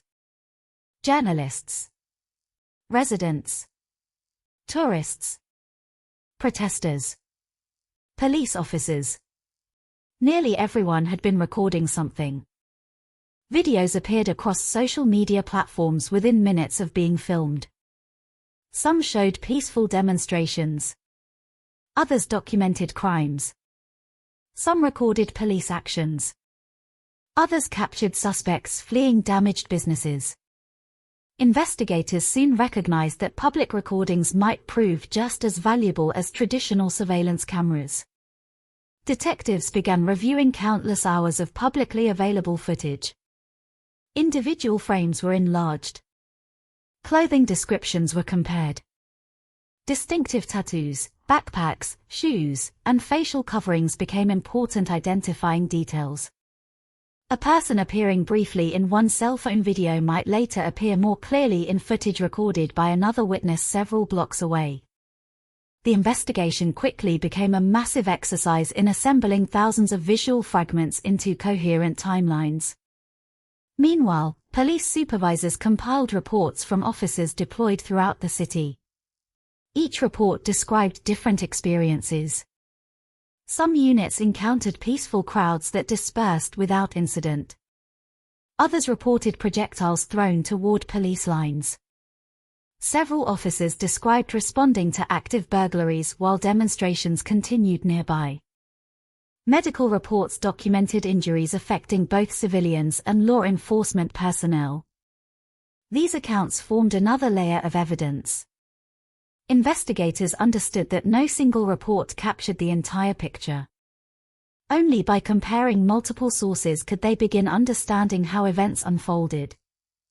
At the same time, oversight agencies launched separate inquiries into police conduct. Videos circulating online showed several encounters that generated immediate public concern. One widely viewed recording appeared to show officers pushing an elderly demonstrator to the ground. Another showed officers striking individuals with batons during arrests. Additional videos depicted journalists and legal observers being detained or physically moved away from police operations. Each allegation required careful review. Body-worn camera footage. Radio communications. Witness statements. Medical records. Independent videos. Every available source had to be examined before investigators could determine whether departmental policies had been followed. The existence of multiple investigations unfolding simultaneously created an unusual challenge. One detective might spend the day identifying burglary suspects. Another investigator, working only blocks away, focused entirely on allegations involving officer use of force. Different cases. Different evidence. Different legal standards. Yet all emerged from the same extraordinary week. City officials also began assessing the broader scale of damage. Insurance representatives inspected destroyed businesses. Building inspectors evaluated structural damage caused by fires or forced entry. Economic analysts estimated financial losses reaching tens of millions of dollars. The numbers continued growing as additional reports arrived. For many neighborhood residents, however, statistics failed to capture what had changed. Walking through commercial districts after the unrest felt different. Wooden boards covered windows where merchandise had once been displayed. Store owners swept broken glass into piles before opening for whatever business remained possible. Graffiti stretched across walls awaiting cleanup crews. The visual reminders remained long after television cameras moved elsewhere. Investigators also faced another important question. Who exactly had committed the crimes? Authorities quickly emphasized that peaceful demonstrators should not automatically be associated with individuals responsible for looting or vandalism. Evidence suggested that many criminal acts involved people whose actions differed sharply from those participating in lawful demonstrations. Some suspects appeared to move directly toward commercial targets rather than joining organized marches. Others arrived after many peaceful protesters had already left. Distinguishing between these groups became essential for both criminal prosecutions and public understanding of what had occurred. As arrests increased, detectives interviewed suspects, witnesses, business owners, and responding officers. Some witnesses described organized groups communicating with one another before entering stores. Others recalled individuals encouraging crowds to damage property. Many accounts conflicted. Human memory under stressful conditions rarely produces perfectly consistent narratives. Investigators therefore relied heavily upon physical evidence and recorded video whenever possible. Technology played an increasingly central role. Digital forensic specialists analyzed social media posts. Investigators reviewed publicly shared photographs. Location data, when lawfully obtained through appropriate legal processes, sometimes helped establish timelines. Facial recognition technology reportedly assisted certain investigative efforts, although its use remained controversial and subject to legal and policy limitations. Every identification required corroborating evidence before criminal charges could proceed. Meanwhile, prosecutors began evaluating individual cases. Not every arrest resulted in the same charges. Some suspects faced allegations involving burglary. Others were accused of criminal mischief, assault, possession of stolen property, or violating emergency curfew orders. Each prosecution depended upon evidence specific to that incident rather than assumptions based upon participation in demonstrations generally. The investigations involving police officers followed their own independent paths. Civilian oversight agencies collected complaints from members of the public. Internal investigators reviewed departmental policies. Civil rights organizations requested transparency regarding officer conduct. Attorneys representing injured civilians prepared lawsuits alleging excessive force. Police unions defended officers facing rapidly evolving and dangerous situations. Public debate intensified.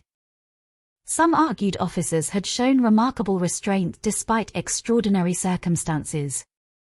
Others maintained that documented uses of force demonstrated serious failures requiring accountability.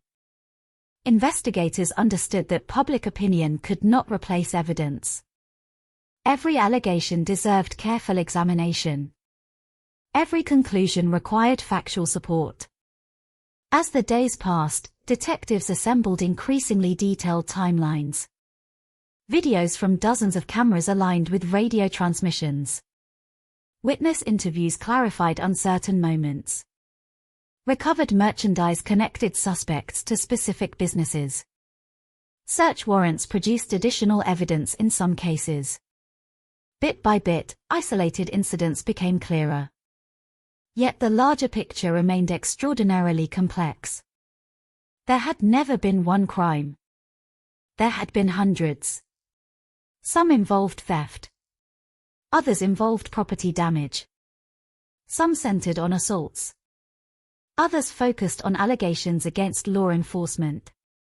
Each required separate attention while remaining part of the same historical moment. By the end of the first week, investigators recognized the scale of what lay ahead. The evidence filled digital storage systems. Thousands of reports required review. Hours of body camera recordings awaited examination. Public complaints continued arriving. Additional arrests remained possible as investigators identified new suspects through surveillance footage. The unrest itself had largely subsided. But inside police headquarters, prosecutors' offices, oversight agencies, and court systems, the real work had only begun. The search for accountability, whether directed toward individuals accused of criminal acts or officers accused of misconduct, would unfold over months and, in some instances, years. The city had begun cleaning its streets. The investigations, however, were only becoming more detailed with every passing day. As the shattered glass was swept from sidewalks and plywood replaced broken storefront windows, the public's attention gradually shifted away from the streets and toward a far less visible battleground. Inside police precincts, prosecutors' offices, civilian oversight agencies, and court buildings, an investigation unlike any New York had experienced in years was beginning to take shape. There would be no single detective leading the case. No single suspect sitting beneath an interrogation room light. No single victim whose final movements needed to be reconstructed. Instead, investigators faced hundreds of individual criminal cases, thousands of hours of digital evidence, and a city demanding answers from every direction. The first priority belonged to detectives assigned to property crimes. Every burglary report filed during the nights of unrest had to be examined separately. Every damaged business generated its own case number. Every stolen item had to be catalogued. The volume quickly became overwhelming. Electronics retailers submitted lists containing hundreds of missing devices. Luxury boutiques documented watches, handbags, and jewelry worth hundreds of thousands of dollars. Sporting goods stores reported shelves stripped of expensive footwear. Neighborhood pharmacies listed stolen medications and personal care products. Insurance investigators worked alongside business owners to estimate losses, while detectives focused on identifying those responsible. Surveillance footage became the foundation of nearly every investigation. Large retailers often maintained multiple camera systems covering entrances, checkout areas, stockrooms, and surrounding sidewalks. Detectives spent countless hours reviewing recordings frame by frame. Many suspects had worn face coverings because of both the pandemic and the demonstrations, making identification considerably more difficult. Traditional facial recognition often proved impossible. Instead, investigators searched for smaller details. A distinctive jacket. An unusual backpack. A pair of brightly colored shoes. A tattoo briefly visible beneath the sleeve. A unique walking pattern. Even the way someone carried stolen merchandise sometimes became an identifying characteristic. Investigators compared footage from one store to recordings captured blocks away.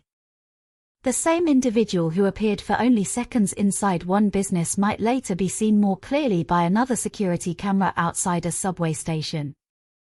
Every new angle helped complete another small piece of the puzzle. At the same time, detectives began receiving thousands of tips from the public. Some callers identified acquaintances they believed had participated in looting. Others submitted screenshots from social media showing individuals posing with expensive merchandise shortly after businesses had been burglarized. Some information proved valuable. Much of it did not. Every credible lead required verification before investigators could move forward. Social media unexpectedly became both an investigative tool and a source of misinformation. Videos uploaded within minutes of being recorded helped establish timelines and locations. Yet edited clips, inaccurate captions, and reposted footage from different cities sometimes created confusion. Investigators could not rely solely on viral content. Every video had to be authenticated. When was it recorded? Where? Who filmed it? Had anything been removed before publication? Only after answering those questions could footage become reliable evidence. Meanwhile, prosecutors began reviewing arrest reports submitted during the demonstrations. Thousands of people had been detained over several days. Yet not every arrest resulted in criminal charges. Some individuals were released because evidence proved insufficient. Others faced reduced charges after prosecutors evaluated available video. In several instances, recordings captured by independent journalists or bystanders provided additional context that differed from initial reports. These reviews highlighted an important reality. Evidence, not assumptions, would determine outcomes. Defense attorneys likewise began gathering material. Many requested body-worn camera footage. Others obtained surveillance videos from nearby businesses. Some argued their clients had been present at demonstrations but had committed no crimes. Others challenged the legality of arrests made during rapidly changing crowd control operations. Every case required careful examination under established legal standards. At the same time, an entirely separate set of investigations gained national attention. Hundreds of complaints alleging police misconduct had been filed with oversight agencies. Some came from protesters. Others came from journalists. Legal observers also submitted reports documenting encounters they believed violated departmental policies or constitutional protections. Each complaint triggered its own review process. Body camera recordings became especially important. Unlike cell phone videos, body cameras often captured events beginning before public recordings started. They also documented radio communications, verbal commands, and officer movements during rapidly unfolding incidents. Yet body cameras had limitations as well. Officers moved. Crowds shifted.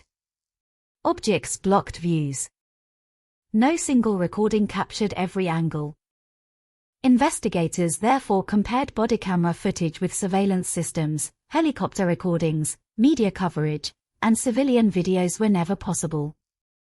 One widely discussed incident involved officers pushing demonstrators during crowd control operations. Another centered on allegations that individuals had been struck unnecessarily with batons. Separate complaints involved journalists who stated they had been detained or physically prevented from reporting despite clearly identifying themselves as members of the press.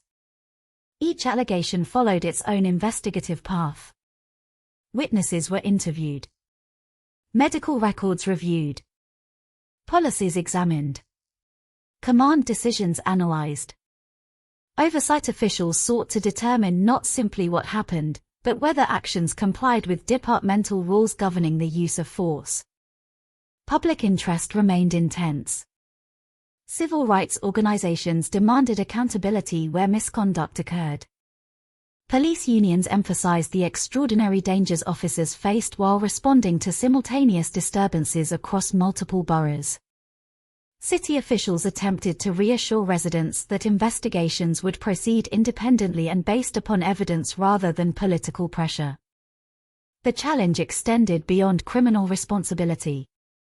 Investigators also sought to understand how events had escalated so rapidly. Could certain confrontations have been prevented? Did communication failures contribute to confusion? Were police resources deployed effectively? How had groups involved in organized theft moved so quickly between commercial districts? These questions did not always involve criminal prosecutions. Many instead informed future planning, training, and policy discussions. Digital forensic specialists became some of the busiest investigators in the city.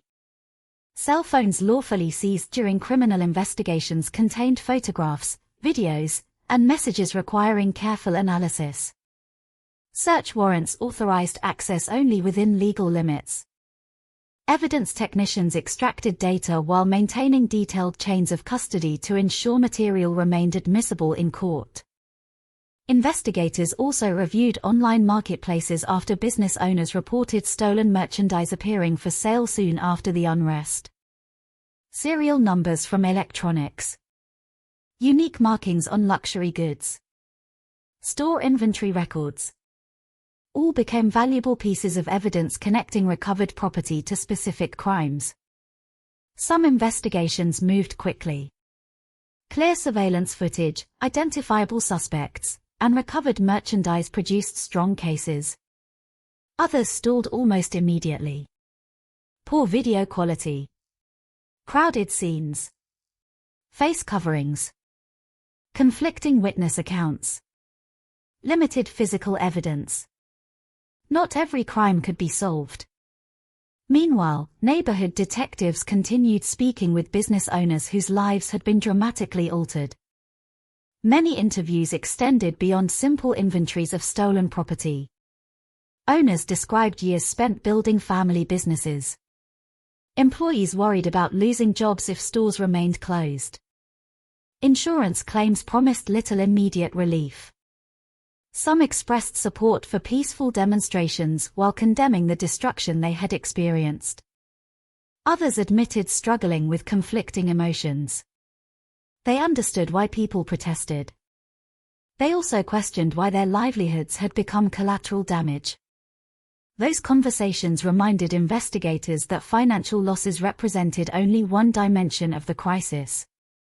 Trust had also been damaged. Trust between communities and police. Trust between business owners and city institutions. Trust in the belief that public demonstrations could remain peaceful despite enormous tensions. Repairing broken windows required days. Repairing public confidence would require much longer. As weeks passed, investigators assembled increasingly comprehensive timelines. Videos from hundreds of cameras synchronized with emergency dispatch records. Officer reports aligned with GPS data from patrol vehicles. Witness statements filled gaps left by incomplete recordings. The picture became clearer, though never perfectly complete. Some questions would never receive definitive answers. Human memory fades. Cameras fail. Evidence disappears. Moments lasting only seconds can shape years of public debate. Despite those limitations, investigators continued building cases methodically. One arrest led to another. Recovered property linked additional suspects. New witnesses came forward after seeing media coverage. Court proceedings slowly replaced the urgency of emergency response. Outside, New York gradually resumed its complicated routine. Restaurants cautiously reopened under pandemic restrictions. Construction crews repaired damaged storefronts. Public demonstrations continued in many forms, though often with different policing strategies informed by the early weeks of unrest. The city moved forward. The investigations did not. Months later, detectives still reviewed evidence collected during those nights. Oversight agencies continued evaluating complaints against officers. Civil lawsuits progressed through the courts. Criminal prosecutions remained active. History would eventually remember the demonstrations through powerful photographs and dramatic videos. Investigators remembered them differently. They remembered endless evidence logs. Digital files measured in terabytes. Thousands of interviews. Countless hours spent comparing one recording against another. Behind every headline stood painstaking investigative work, quiet, methodical, and often invisible to the public. Only through that work could courts, oversight bodies, and the public begin separating verified fact from rumor, individual responsibility from collective assumption, and documented evidence from the emotion that had filled New York streets during one of the most consequential weeks in the city's modern history. By the middle of June 2020, the flashing lights that had dominated New York City's streets were appearing less frequently. The helicopters no longer circled overhead every night. Large demonstrations continued, but many unfolded with fewer confrontations than during the chaotic final days of May. The city, exhausted after weeks of crisis layered upon crisis, was beginning to breathe again.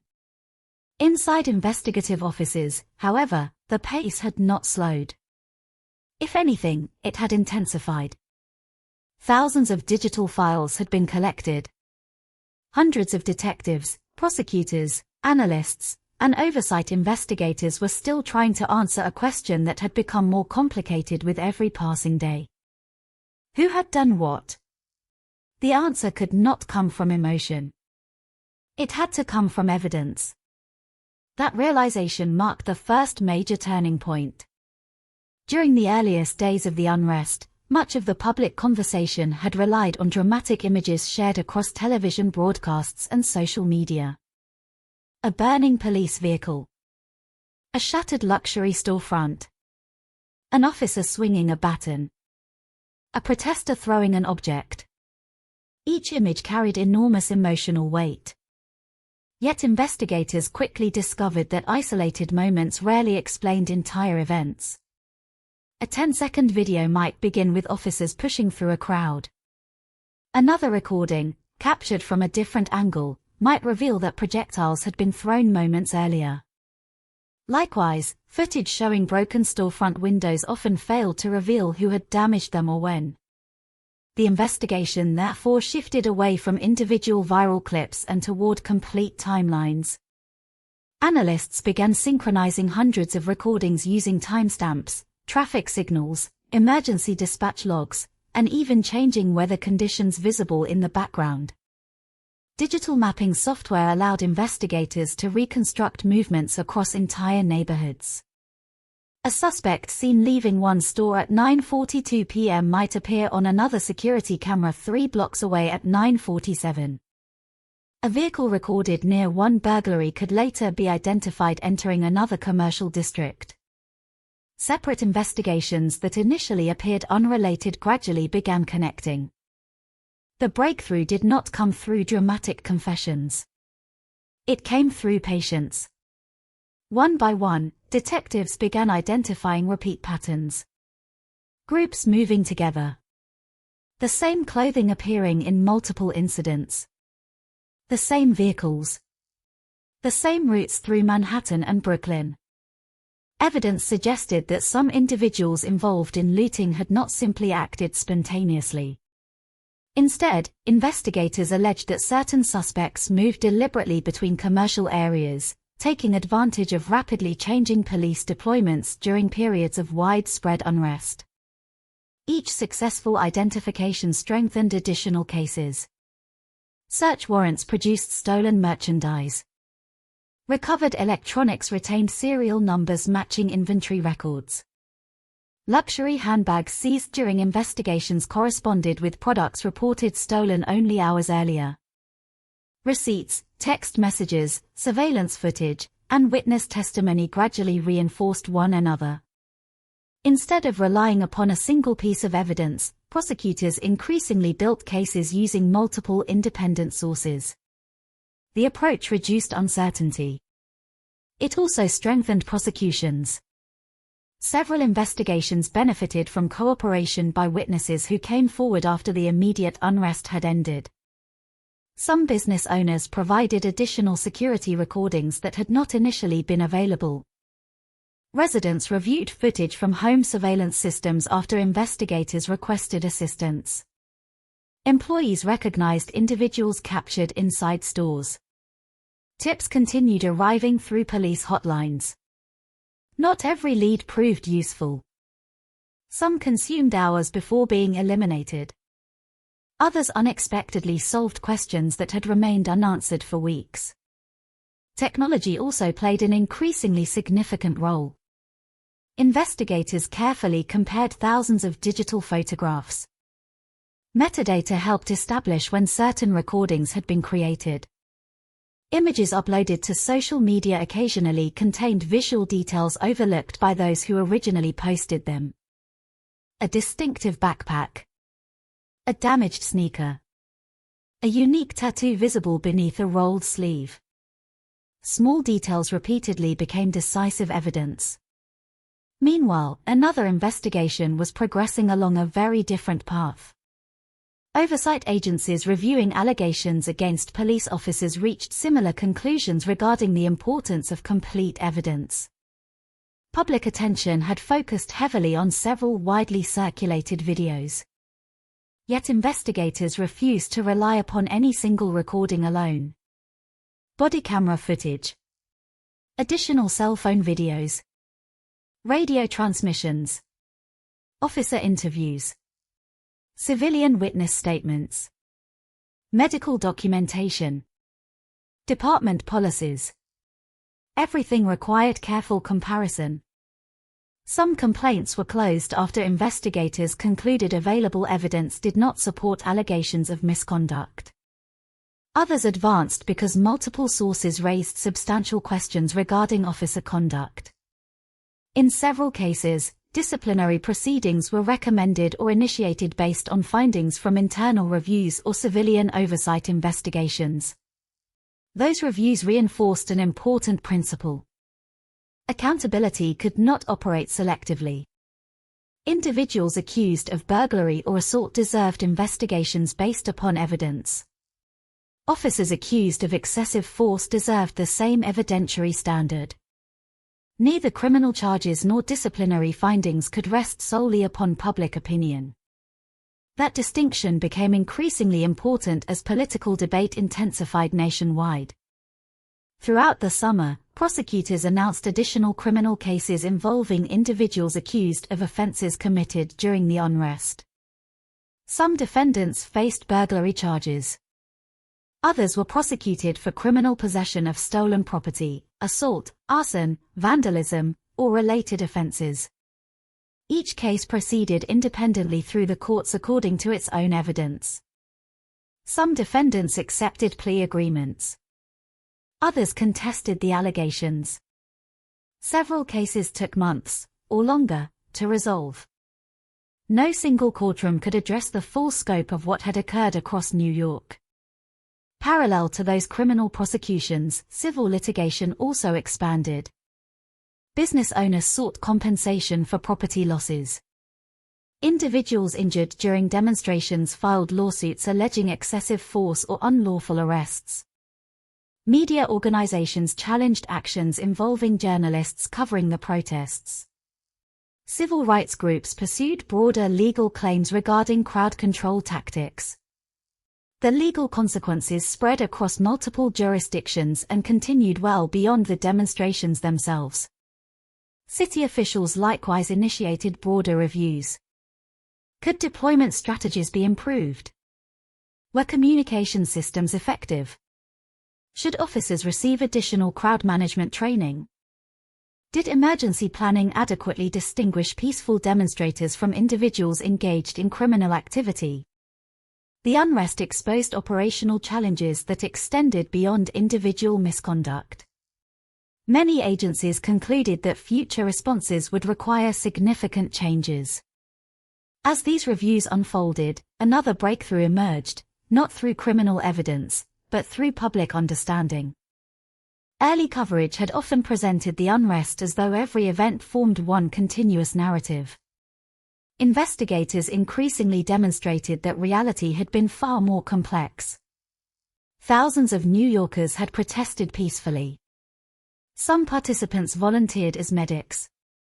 Others cleaned streets after demonstrations ended. Religious leaders organized vigils. Community members distributed food and water. At the same time, separate groups committed crimes including burglary, vandalism, arson, and assault. Both realities existed simultaneously. Neither erased the other. Recognizing that distinction proved essential. Without it, investigators risked unfairly treating peaceful demonstrators as criminal suspects. Conversely, ignoring documented crimes would fail victims whose businesses and property had been damaged. Evidence demanded nuance. The public conversation often did not. Months after the unrest, detectives continued reviewing unresolved cases. Advances in digital analysis occasionally produced new leads from evidence previously considered inconclusive. Additional witnesses came forward. Previously unidentified suspects were arrested. Some investigations remained open. Others concluded without sufficient evidence for prosecution. Not every question received an answer. That is true of many large-scale criminal investigations. Evidence can disappear. Witnesses relocate. Memories fade. Yet compared with the uncertainty that dominated the first chaotic nights, investigators now possessed a far clearer understanding of what had occurred. The breakthrough had never been a single dramatic revelation. There had been no hidden mastermind uncovered by one brilliant detective. Instead, the turning point came from something far less cinematic but ultimately more powerful. Facts slowly replacing speculation. Evidence replacing assumption. Complete timelines replacing isolated moments. It was painstaking work. Often repetitive. Frequently unnoticed by the public. But it transformed hundreds of disconnected incidents into prosecutable cases, informed policy reviews, and helped establish a factual record of one of the most significant periods of civil unrest in New York City's modern history. The investigations were no longer focused simply on discovering what had happened. Now the evidence was moving toward courtrooms, disciplinary hearings, and public reports, where every conclusion would face scrutiny. The next chapter would determine how justice, criminal, civil, and administrative, would respond to a week that had challenged nearly every institution in the city. As the summer of 2020 gave way to autumn, the dramatic images that had once dominated television broadcasts slowly disappeared from the daily news cycle. The boarded storefronts were gradually replaced with new glass. Traffic returned to streets that had been blocked by demonstrations. Construction crews removed temporary barriers. Tourists, though still far fewer because of the pandemic, cautiously began returning to parts of Manhattan. To many people outside New York, it seemed as though the crisis had ended. Inside courtrooms and government offices, however, the consequences of those extraordinary weeks were only beginning. Unlike a traditional criminal case, justice would not be delivered through a single verdict. There would be hundreds of prosecutions, dozens of internal disciplinary reviews, civil lawsuits, independent oversight investigations, policy recommendations, legislative debates. The legal aftermath became almost as complex as the unrest itself. The first criminal proceedings involved individuals arrested during the demonstrations. Prosecutors reviewed each case independently. Evidence determined whether formal charges moved forward. In some investigations, surveillance footage clearly documented suspects entering businesses after windows had been broken. Recovered merchandise linked individuals to stolen property. Digital evidence, including videos and photographs lawfully collected during investigations, strengthened several prosecutions. In those cases, prosecutors argued that the criminal acts had not been protected by constitutional rights to peaceful protest. Instead, they alleged that defendants had committed offenses such as burglary, criminal mischief, possession of stolen property, arson, assault, or related crimes under New York law. Defense attorneys often presented different arguments. Some challenged the reliability of identifications made from surveillance footage. Others questioned whether prosecutors had sufficiently demonstrated individual responsibility in crowded, rapidly changing environments. Several defendants argued they had been present during demonstrations but had not participated in criminal activity. Others disputed the circumstances surrounding their arrests. As in any criminal proceeding, prosecutors carried the burden of proving guilt beyond a reasonable doubt. Some cases resulted in guilty pleas. Others proceeded to trial. Several charges were reduced or dismissed after further review of available evidence. Each outcome depended upon the facts of that individual case rather than broad assumptions about the demonstrations as a whole. At the same time, another form of accountability unfolded within the New York City Police Department and civilian oversight agencies. Hundreds of complaints concerning officer conduct had been filed following the demonstrations. These allegations varied widely. Some involved claims of unnecessary force during arrests. Others concerned crowd control tactics. Several addressed interactions involving journalists or legal observers. Every complaint required investigators to examine body camera recordings, radio communications, witness interviews, medical reports, and departmental policies. Many reviews took months to complete. Some extended well into the following years. The investigative process reflected an important principle. Police officers, like civilians, were entitled to investigations based upon evidence rather than public pressure. Likewise, members of the public who alleged misconduct deserved independent examination of their complaints. Several investigations concluded that officers had acted within departmental policy under difficult and rapidly evolving circumstances. Others reached different conclusions. In certain cases, disciplinary actions were recommended or imposed after investigators determined that departmental standards had not been met. The specific outcomes varied considerably because each incident involved different facts, different officers, and different circumstances. Civil lawsuits soon followed. Business owners sought compensation for extensive property damage. Individuals injured during demonstrations alleged violations of constitutional rights or excessive force. Journalists challenged arrests or restrictions imposed while reporting. Some lawsuits ended in negotiated settlements. Others continued through lengthy court proceedings. Several cases contributed to broader discussions about policing practices, crowd control tactics, and municipal responsibility during large-scale demonstrations. Outside the courtroom, city officials launched comprehensive reviews of operational decisions made during those critical days. The questions extended beyond individual accountability. Could police deployments have been managed differently? Were communication systems effective? Did emergency planning adequately distinguish peaceful protesters from individuals committing crimes? Should officers receive additional training regarding crowd management and de-escalation? Could coordination between city agencies be improved before future demonstrations? Independent commissions, oversight organizations, legal scholars, and public officials examined these questions in detailed reports. Some recommendations focused on improving transparency. Others emphasized officer training. Several proposed revisions to policies governing crowd control techniques and the use of force. Not every recommendation was immediately adopted. Some generated intense political disagreement. Others became part of ongoing reform efforts within city government. Meanwhile, the courts continued addressing criminal cases arising from the unrest. The pace often frustrated members of the public. Complex investigations rarely move quickly. Evidence had to be disclosed. Witnesses interviewed. Attorneys prepared. Judges reviewed legal arguments.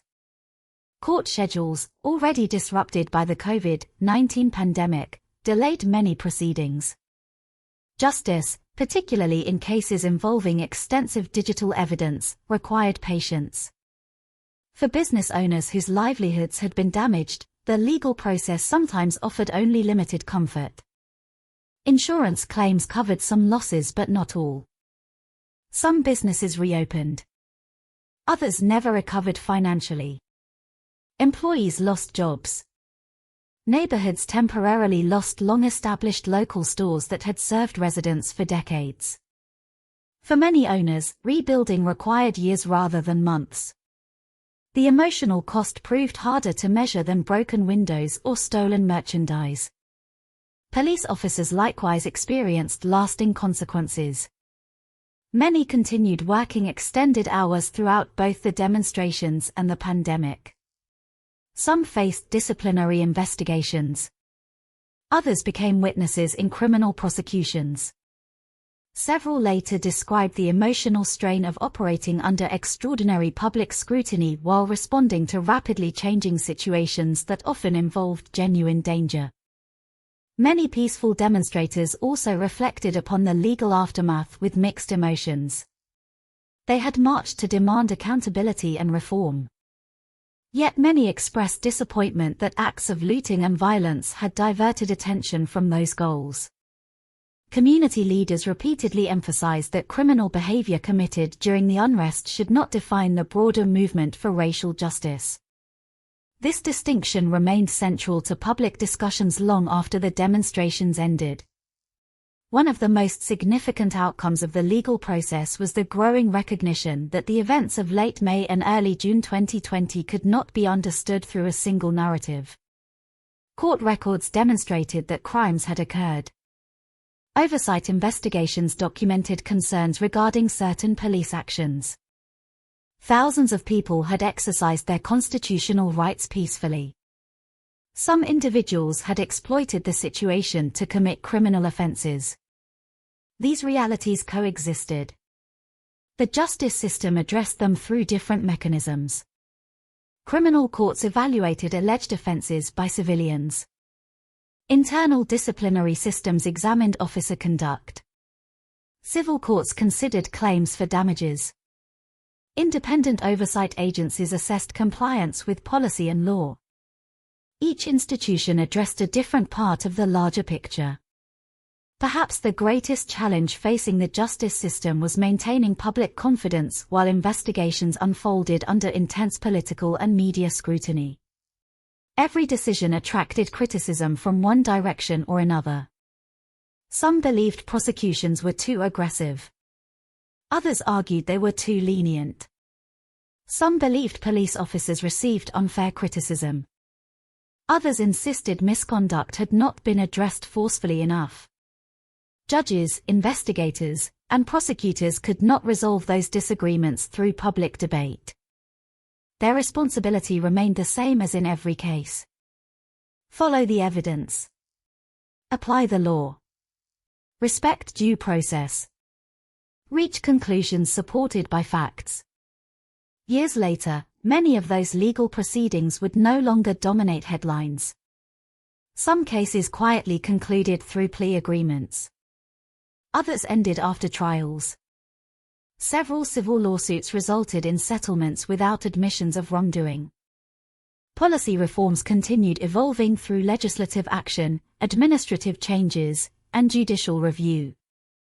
No single ruling resolved every question raised during those extraordinary weeks. Instead, justice emerged gradually through hundreds of separate decisions made by investigators, prosecutors, judges, oversight officials, attorneys, and juries. The process lacked the dramatic finality often portrayed in crime dramas. There was no single courtroom where every answer was delivered at once. There was only the slow, methodical work of institutions attempting to examine one of the most complicated periods in New York City's recent history. By the time the final major cases reached their conclusions, the city itself had changed. The demonstrations had ended. The immediate crisis had passed. But the legal record they left behind would continue informing public policy, police training, constitutional debates, and discussions about civil rights for years to come. Justice, in this case, was not a single verdict. It was an ongoing process of accountability, one that sought to recognize criminal conduct where evidence proved it, examine allegations of official misconduct with equal seriousness, and preserve the principle that even during moments of extraordinary national tension, the rule of law must remain grounded in facts rather than emotion.